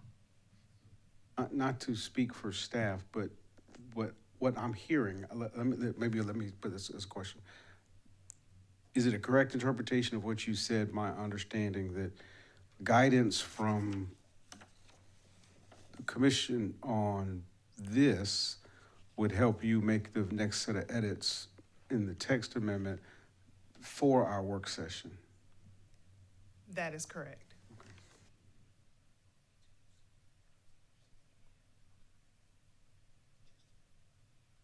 Thank you, Commissioner Johnson. And Staff, so if we follow the same procedure as last month, that would be helpful, where we would mull over this, respond to you via email, then have a work session where you've had some more time. We'll Correct. interact with you in this work session. Correct. And again, because that pending ordinance doctrine is in place up to 6 months, it does give us, not that we want to take 6 months to finalize this because we are so close, but it does give us a little bit more time to be able to incorporate all those comments. And I would like to point out, if you could consider that you do have to make the motion to defer on the text and map. So if you would like to amend your motion to include 7A and B to be deferred, then we could do that and take a vote on them both. Well, I had a follow-up question from Commissioner Johnson's third grade question, which I thought was good. Are there any changes to the map? It would be better to defer both. Is it easier for staff to work through this? Or is it appropriate if we wanted to approve the map? The map is good. It would be appropriate if you'd like to go ahead and approve the map. This takes me back. Yeah, On the code, we had to have the text and we had the map, and it had to be hand to hand. So if it's helpful to have the map approved and solidified, that these are the boundaries. Correct. And if you'll, the map is up on the screen now that has the old and New Hill together. And then the second map was just Old Hill, and then this is New Hill. Comments from staff on this? Concerns? Mr. Price is back there making faces. We want to do this the right way.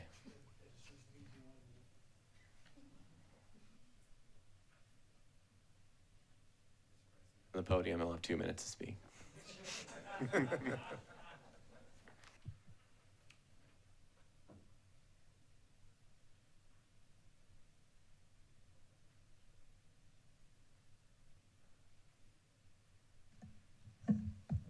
Again, just because future comments may come in where people may have comments concerning the map itself, then it usually to do them hand in hand if you could defer them both. Okay, commissioners, the chair repeats the motion of deferral of the 7A, which is the text amendment, and 7B, which is the map amendment. Do I have a second? A second. Second, okay. Commissioner Duffy was quicker there. He has the second. Thank you. Staff, could you please take a vote? Yonke, Aye. Frierson, Aye. Johnson, Duffy, Aye. Durant, Aye. Sirks, Aye. Grady. Aye. Motion approved. Thank you, staff.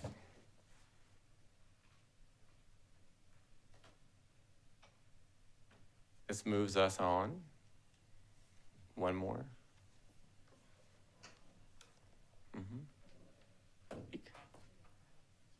Okay, would you like to speak on this? Even though we've already voted, I would love to hear from the neighborhood.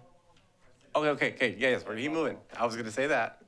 All right, because I have the sheet here this time, I recognize that this is here. All right, so on our agenda, we are on number 8, 2025 Land Development Code updates. Staff usually presents this, and then we ask for the public to speak. So go ahead, staff, present it.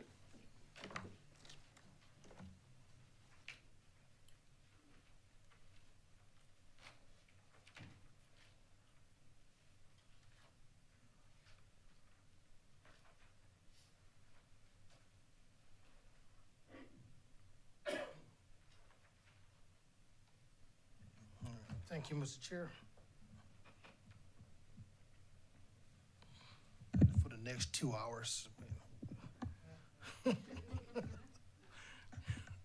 Yes, so, Shall we allow the public to speak first? no. Hopefully this will be quick, but, we'll kind of go through each one.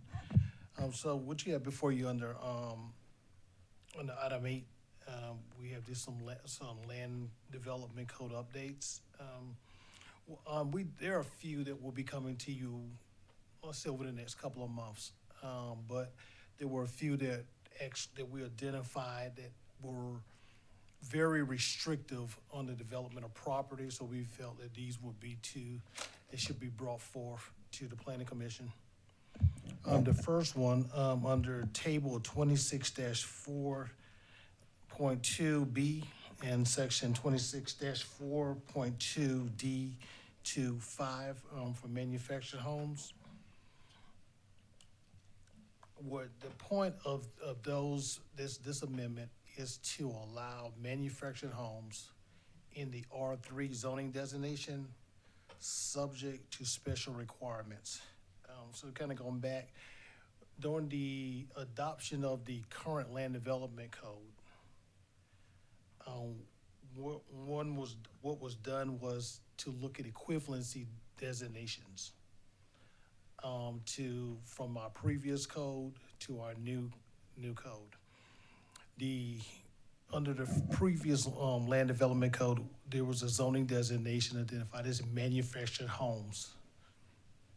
And it was determined that the equivalency for our new code for the manufactured home district, which our MH, would be the R3. And I believe that the equivalency was based on lot size. The MH district, the minimum lot size was about 7,260, so it was about the same as what the R3 zoning designation allows. However, what was not carried over from the equivalency standpoint was the allowance of manufactured homes in the R3 district. And I know that was when we were originally proposing the land development code, the current land development code, when we initially were looking at including, essentially eliminating just single-family use, but to include all residential uses within some of our R2, 3, and 4 zoning designations.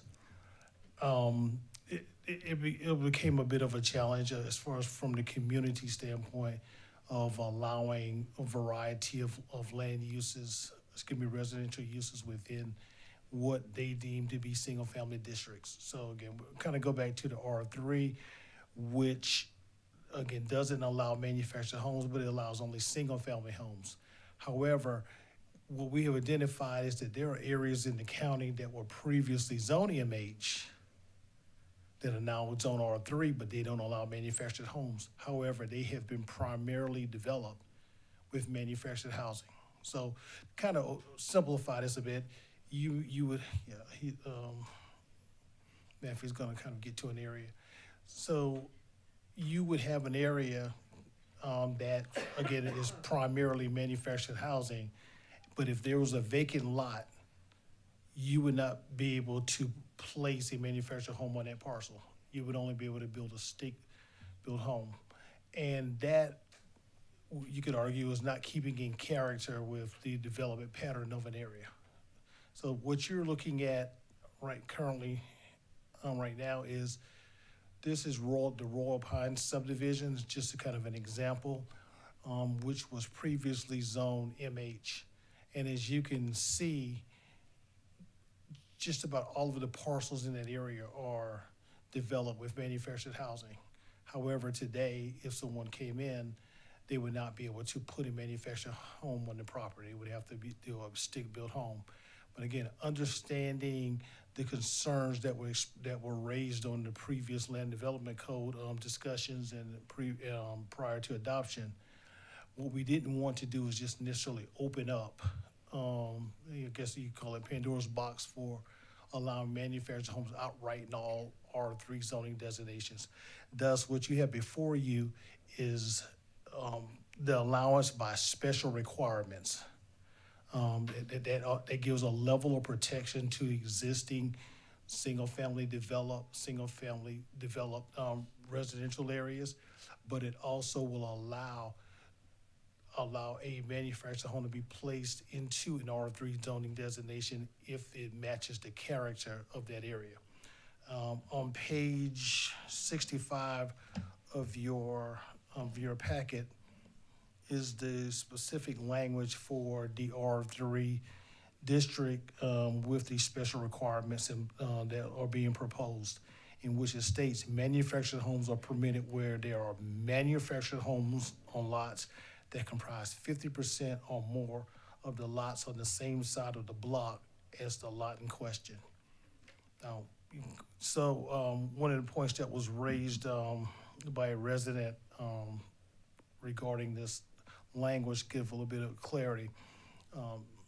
So if you have a block and it contained 10 parcels, and only one of the parcels was developed and it had a manufactured home on it and it was zone R3, that would not meet the special requirement standards to place a manufactured home on a vacant parcel.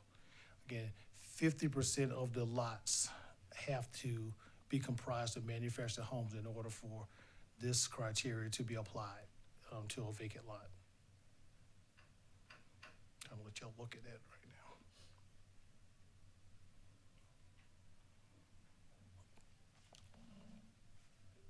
Ask a question, Mr. Chair.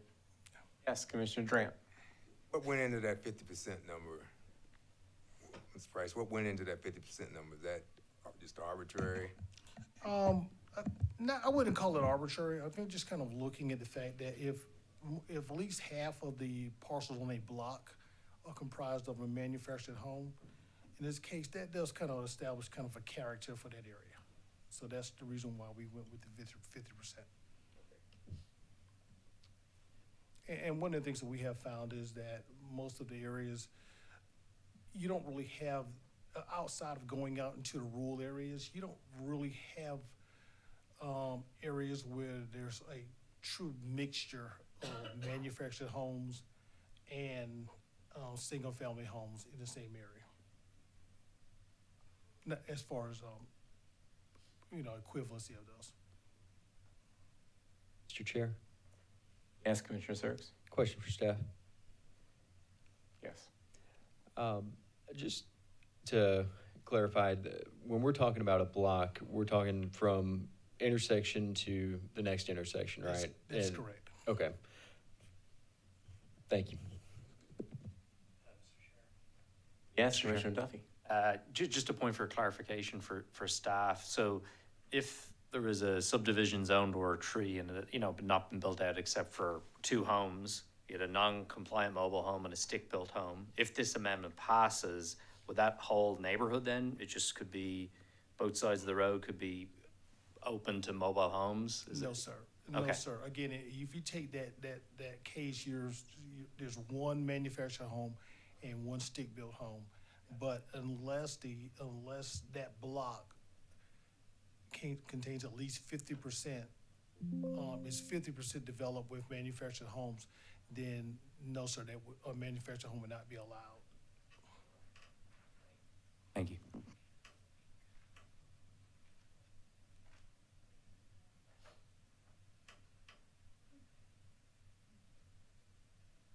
All right, staff, any more initial presentation on this, or Yeah, should I?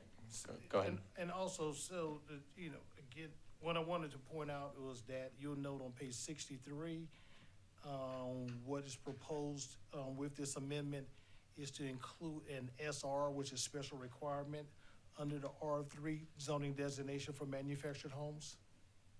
You'll see it in red. And on page 64, there was, we needed a little clarification that I guess this was erroneously placed there, but it stated in the R1 and R2 districts, the following standards shall apply. The R2 was not intended to be there. It should have just been R1. because the R2 district does not allow manufactured homes. Yeah, if I'm correct.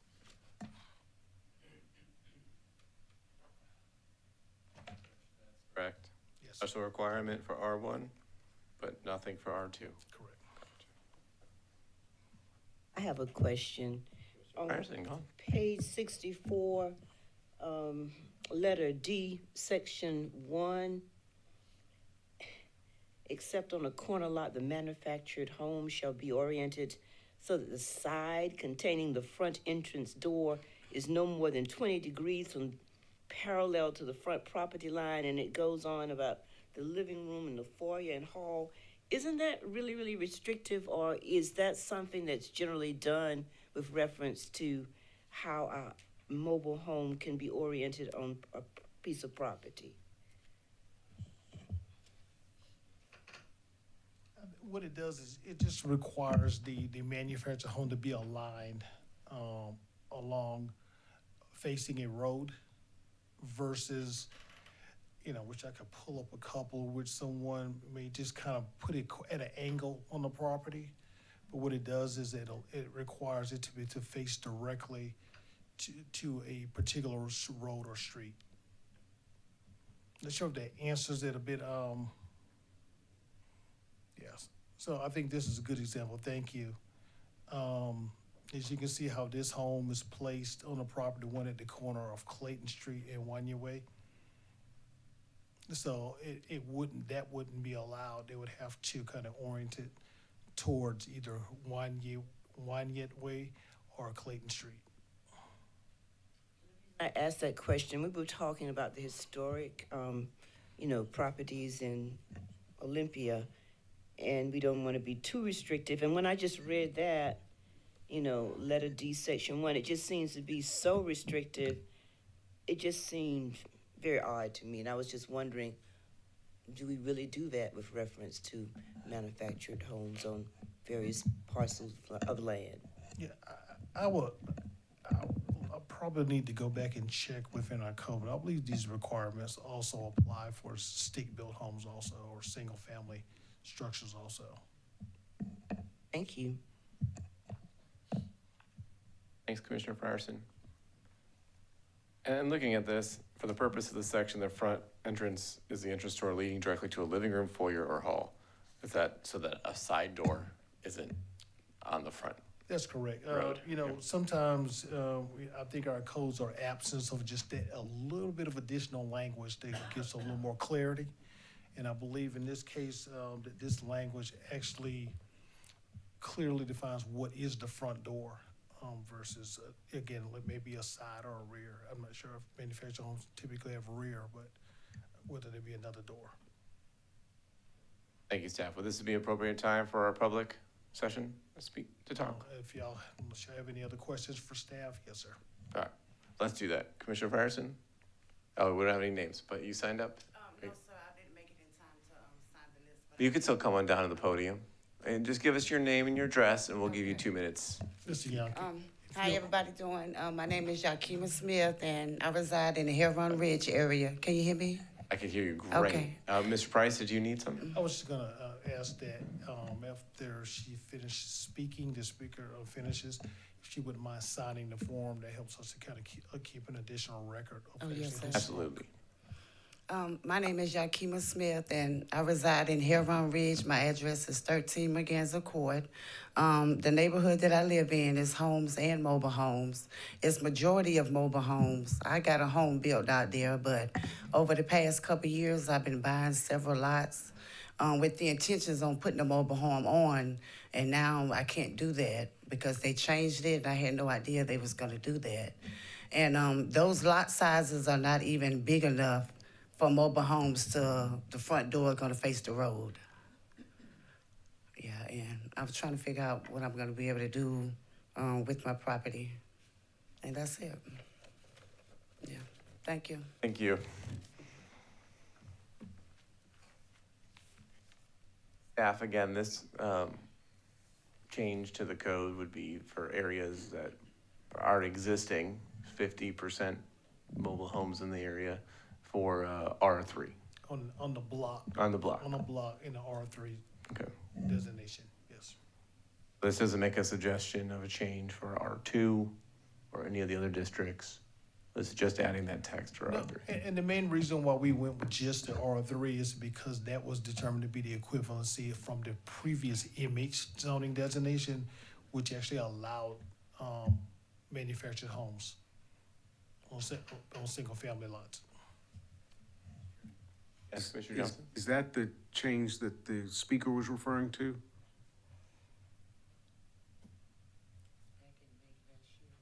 That may be, yes, sir. So I'm just, both in terms of our decision-making, but also in terms of informing the public. So that's a function of the switch in the equivalency tables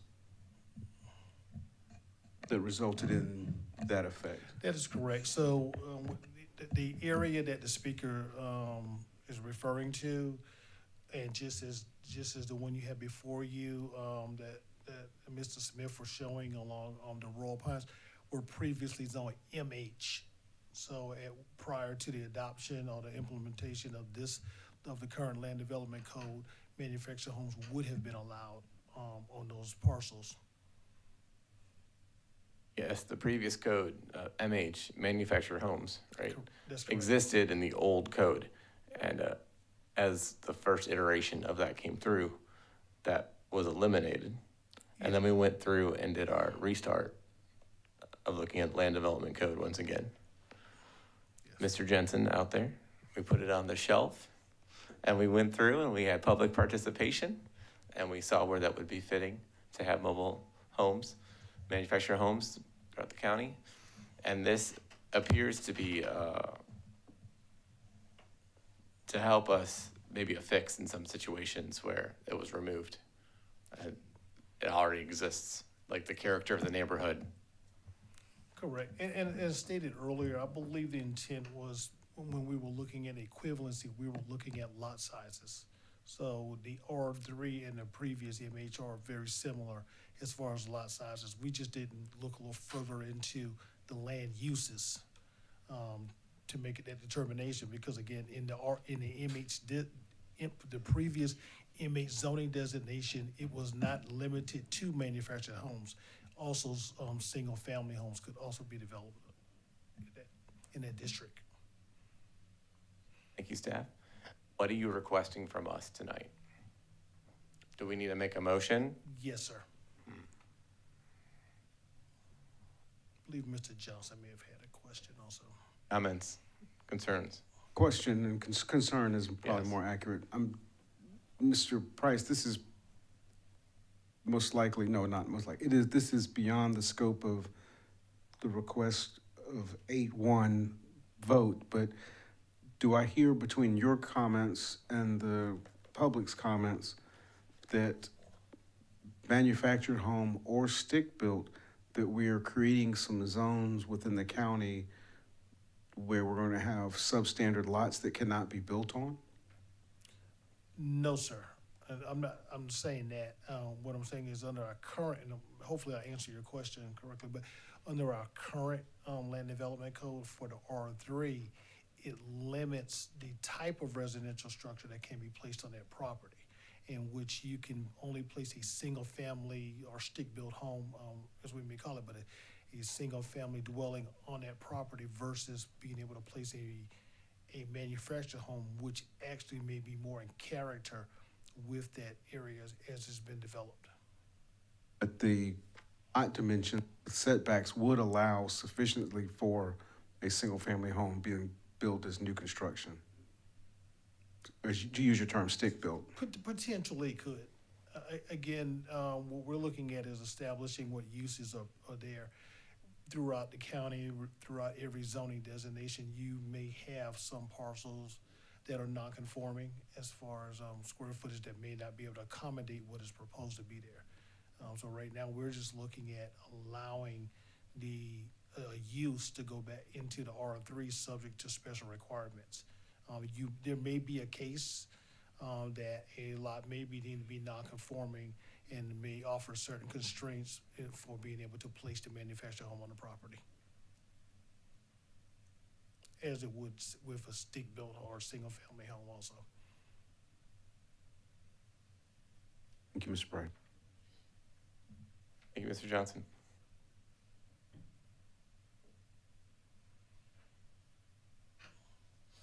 Me, after all the hard work we did with the land development code, this seems almost too quick to push this through tonight. I would make a recommendation of deferral to give us more time to wrap our heads around it. I'd second that. Oh, okay. I want to hear, there's more I mentioned, like that was a comment. Commissioners, are we comfortable with deferring this and giving it more time for the public to see that we're trying to make a change in this part of it? Just from my memory, there were two big parts of the new code that had the public upset. This was one. Chair? Commissioner Durant? Yeah, if we feel like we need more public input, then I wholeheartedly support deferring this.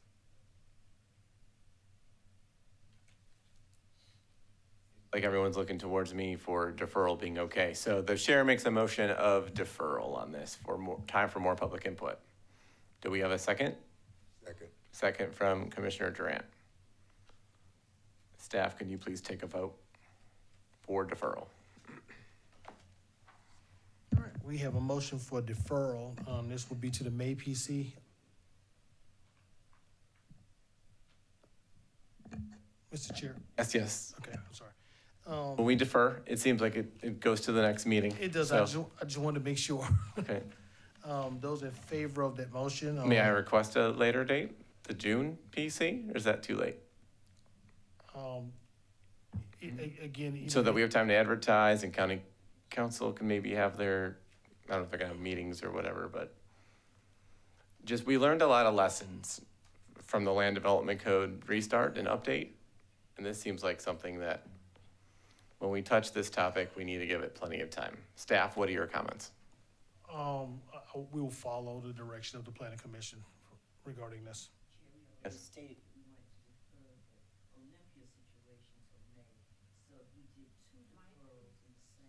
The mic, Commissioner. Thank you. We'd already stated that we wanted to defer the Olympia situation until May, and if we put both of them in May, that might be too much on the plate for 1 month. I agree with Commissioner Frierson. So the motion for deferral is to defer to our June PC for more public opinion. Do I have a second for this motion? Second. Commissioner Durant, again, you have a second. Now staff can take a vote. Sorry, let me update my notes here. So we have a motion for the deferral of item 8, well, I guess 1, should have been AB. For the manufactured homes, that will be deferred to the June PC. Yes, sir. All right, those in favor of that motion, Grady, Aye. Serks, Aye. Durant, Aye. Duffy, Aye. Johnson, Frierson, Aye. Yonke. Aye. All right, that motion passes. Thank you, staff. And thank you, public, for hanging out late with us tonight for this one.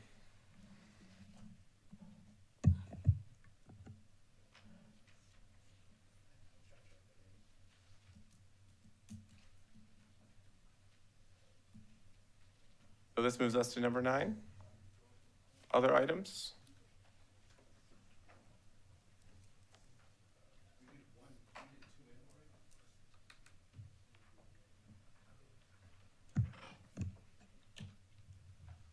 We just discussed item 8 on the agenda, which included 1, 2, and 3, I believe. Mr. Price, we presented all of that, and all of that has been deferred, correct?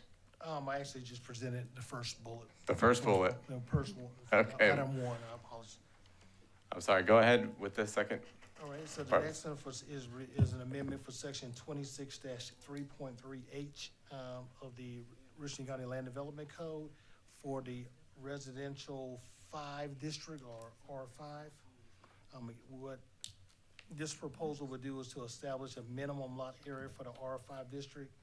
And it also would establish provisions for the development of a non-conforming parcel in the R5 district.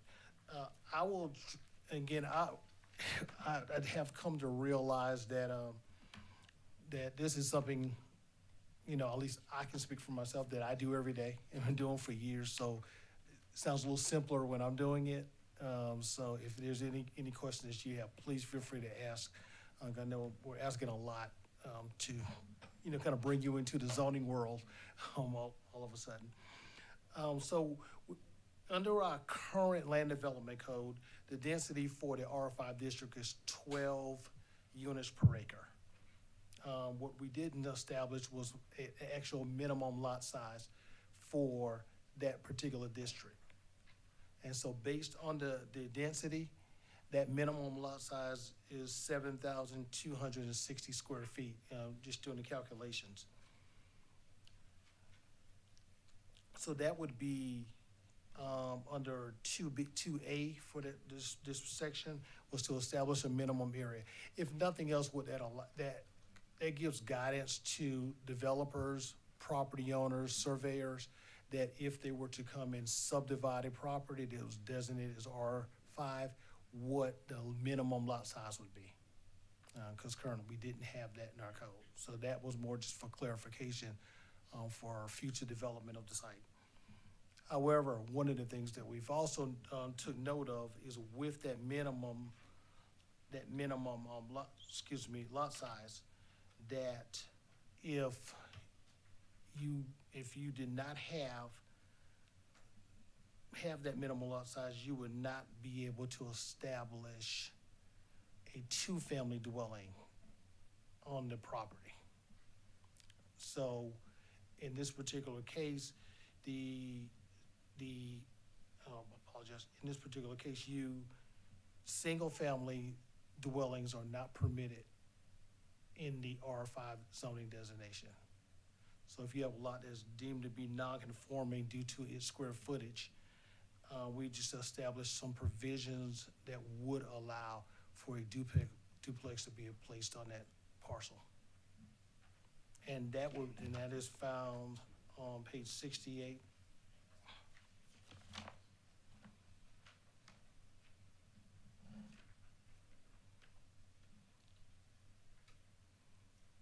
And Matthew, do you have the land development code up here? Or can you go to section 26.7.4 if you have that?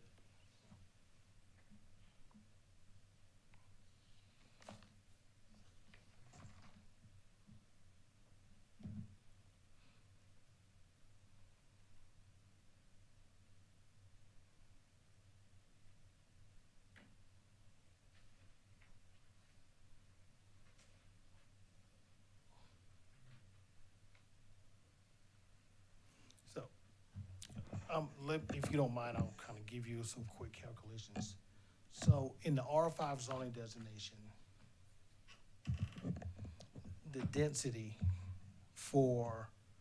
based on the density of 12 units per acre, once you do your calculations, 43,560, which is square footage for an acre divided by 12, comes out to 3,630 square feet. So that is what you need for each unit. That's where the 7,260 came from. Where for a 2-unit dwelling, you would need 7,260 square feet. If you, in a case where, and I'll just randomly pick a number, let's say the lot was 7,000 square feet. So you would not meet the required minimum for each unit. So, and we've run into some cases where you have existing lots that are zone R5. And again, you could make an argument that this is another kind of carryover from the equivalency zoning, because the R5 was previously the RMMD zoning designation, which is multifamily residential medium density. And that particular zoning designation not only allowed for two-family, three-family, multifamily uses, but it also allowed for single-family uses. And again, with the adoption of the code and going to the equivalency, the RMHMD became the R5 zoning designation, but however, the single-family use was not permitted. So in order, again, so to go back to what is allowed, to do a duplex, or you have to do a duplex for each unit, each dwelling unit, which they're considered, you would need 3,630 square feet, which was, so the minimum lot area of 7,260 would be the minimum to require to put a conforming structure on the parcel.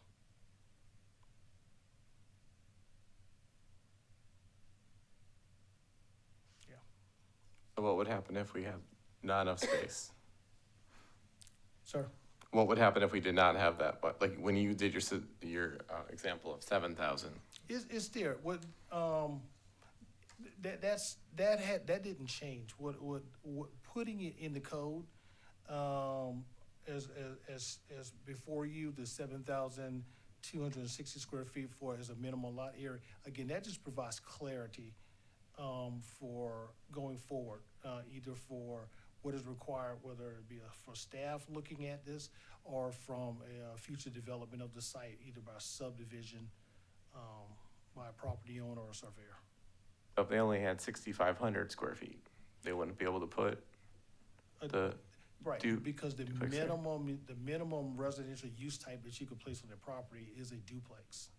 And because those are considered to be two dwelling, separate dwelling units, you would need to have the minimum requirements for each of those dwelling units. We would have an unbuildable R5, and they would need to go to a different zone in order to develop? There's so much behind that, but, so you were correct. Okay. You would have a lot that would not be, based on the density and dimensional standards for that district and also for the land use types, you would not be able to establish a use on that property. You could always ask for a rezoning, but typically if the lot is not conforming due to its square footage, there's a good chance that it would not meet the minimum requirements to apply for a rezoning of the property. So the lot's just sitting there, unable to be built. I ask my commissioners if they have questions right now? Or comments? Mr. Chair? Yes, Commissioner Grady? So when I first read through this before the meeting, I was a little confused, but through the explanation of Mr. Price, I think I'm on board with this. This is sort of this seems like a very sort of just technical fix to make sure that an R5 zone, and then the next one is a similar concept of an R6 zone, that it is developed as multifamily housing because that is the intent of the zoning category. Correct. And so the minimum lot size is based on the lot size for 2 units, and it just says that if there's a lot smaller than that, you can still build a duplex on it because it's supposed to be a multifamily lot, even if it's small. So I fully support this. This makes sense. And what you have, Mr. Smith, has on the screen before you is that section for a non-conforming lot, which is section 26-7.4 of the Land Development Code.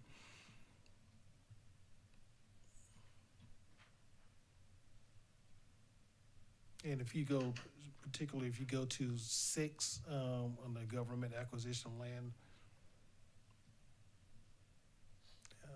go right there.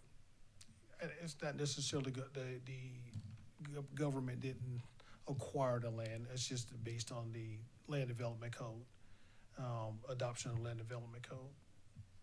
But this stipulates that, again, the use of the lot is permitted in which is located, so the duplex would be a permitted use for a non-conforming lot. Any proposed development complies with the dimensional standards of the applicable district to the maximum extent practical. It is. The development complies with Article 26-5 to the maximum extent practical, and that would be a lot of the setbacks for it, and the development complies with other standards and requirements of this ordinance. And the last one is the development's designed and located in a way that's compatible with surrounding developments. So there are provisions in place to ensure that whatever's placed there still has to meet other requirements of the code. But the first thing that we need to do is to establish that the use would be allowed on that property.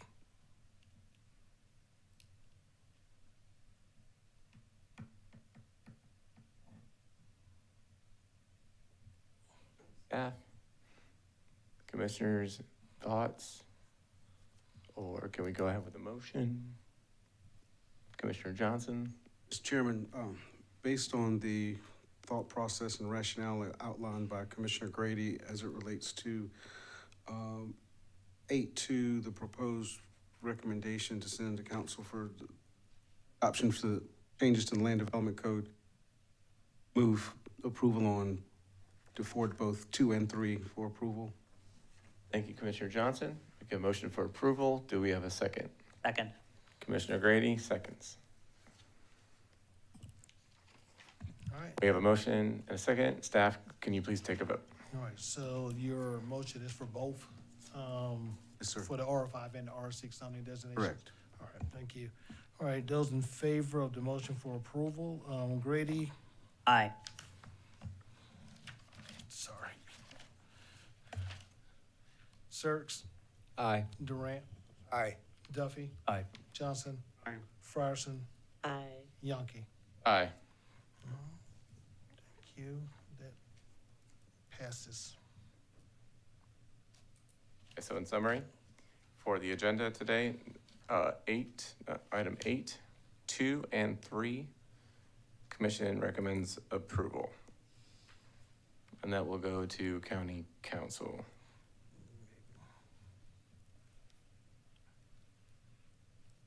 Will they be ready to take this up in their April 22nd? Actually, this will go to the May meeting. Maybe.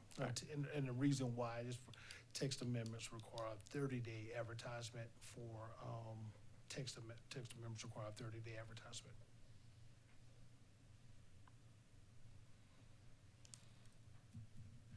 For the Planning Commission, do we not have any additional requirement for public notice?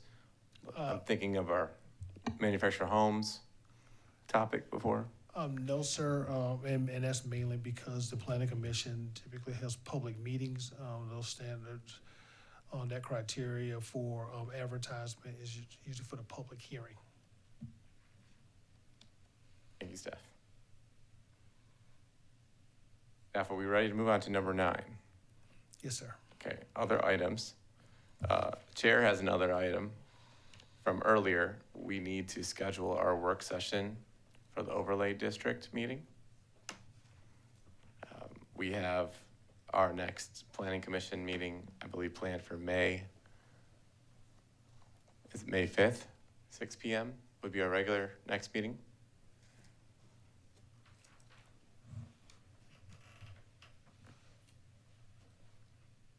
We'd like to allocate enough time for this meeting, so a start time suggestion from staff.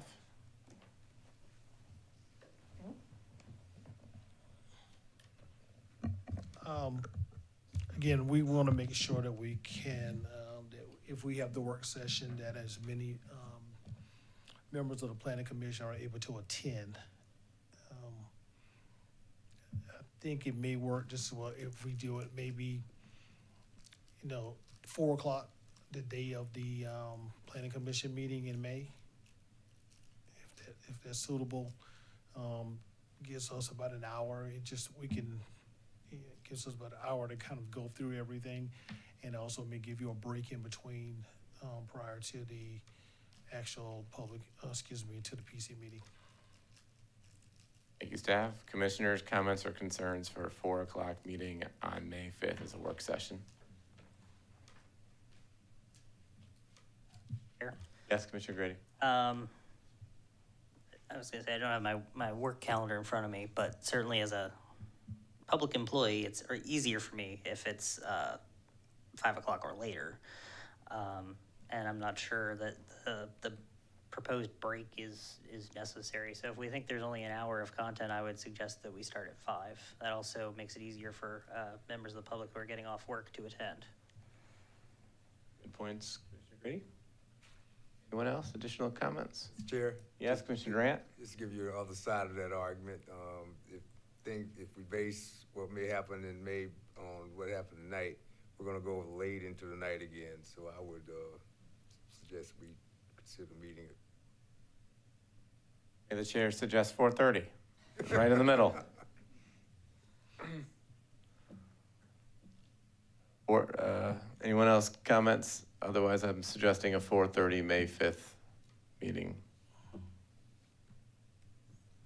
Oh, does that make both parties happy? Okay, do we need to make a motion to schedule this meeting? Yes, sir. Okay.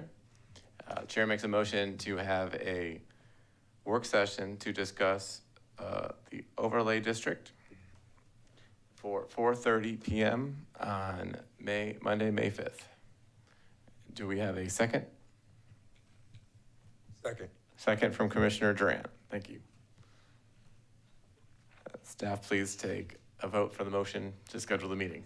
All right, so we have a motion for a work session at 4:30 p.m. work session. And I'm sorry, what date is that in May? May 5th. Thank you. For the May 5th Planning Commission. Those in favor of that motion, Grady, Aye. Sirks, Aye. Durant, Aye. Duffy, Aye. Johnson, Frierson, Aye. Yonke. Aye. All right, that motion passes. Thank you, staff. Commissioners, any other items to discuss? All of our time is kind of short up here on Planning Commission. We have term limits, 4 years go by fast. I think I'm down to like my last 2, I think. So if there are other items you would like to discuss as topics, this is a good time to think about it and suggest it next month if you don't have one right now. This rolls right into Chairman's report, so I can just keep talking. Thanks to everyone, staff and commissioners, for all your hard work each month. The thought of maybe doing, instead of a planning commission retreat, but a comp plan workshop this summer would be helpful. Staff, do you want to talk through that idea? Yes, thank you, Chairman Yonke. Normally you have your planning commission retreat in August. We would like to make the recommendation that we move that to June so that we can go more in detail with the comprehensive plan, give you all an update on where we are with that comprehensive plan. I believe you were copied on the email. There'll be a series of public meetings that'll be held in May where potential future land use scenarios will be presented to the public and we'll be receiving feedback on that. And if we can have this work session with you all in June to really dive deep into that future land use map, those land use scenarios, which all of your rezone decisions are based off of, it will make it a little bit easier as we move forward into the latter half of the year with approving that future land use map and the updates to the comprehensive plan. So no date has been set yet, but if you are amenable to us moving that from August to June, then we can send out a suggestion of different dates that the commission can vote on virtually. Thank you. Please send out that information. I know it could be difficult for us to try to find a date to get together, but that would be very helpful. Okay, nothing there, but this rolls us right into the planning director's report. So I was gonna say, would you like to just stay at the podium?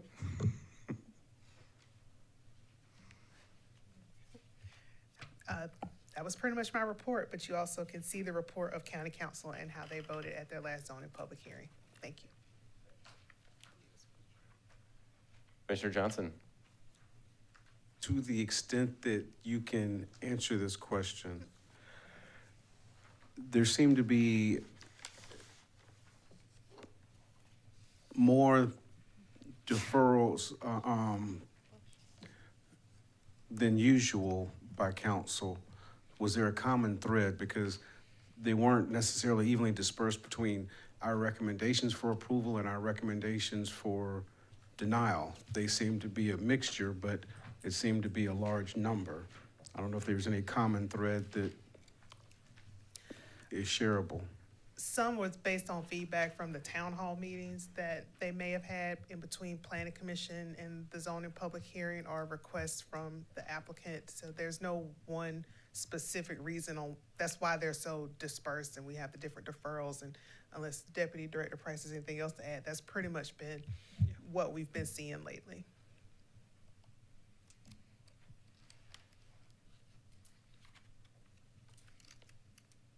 Yeah. This moves us to number 11, which is adjournment. And the chair would like to make a motion for adjournment. Do we have a second through show of hands? Yeah, I got a second from the group. And we'll turn that right into our vote. Staff, you take a vote of these hands. I'm getting ahead of myself tonight. My apologies. All right, so we want to go to roll call. Go ahead. Okay, those in favor of adjournment, let's go Johnson, Grady. Aye. Frierson. Aye. Yunke. Aye. Duffy. Aye. Serks. Aye. And Durant. Aye.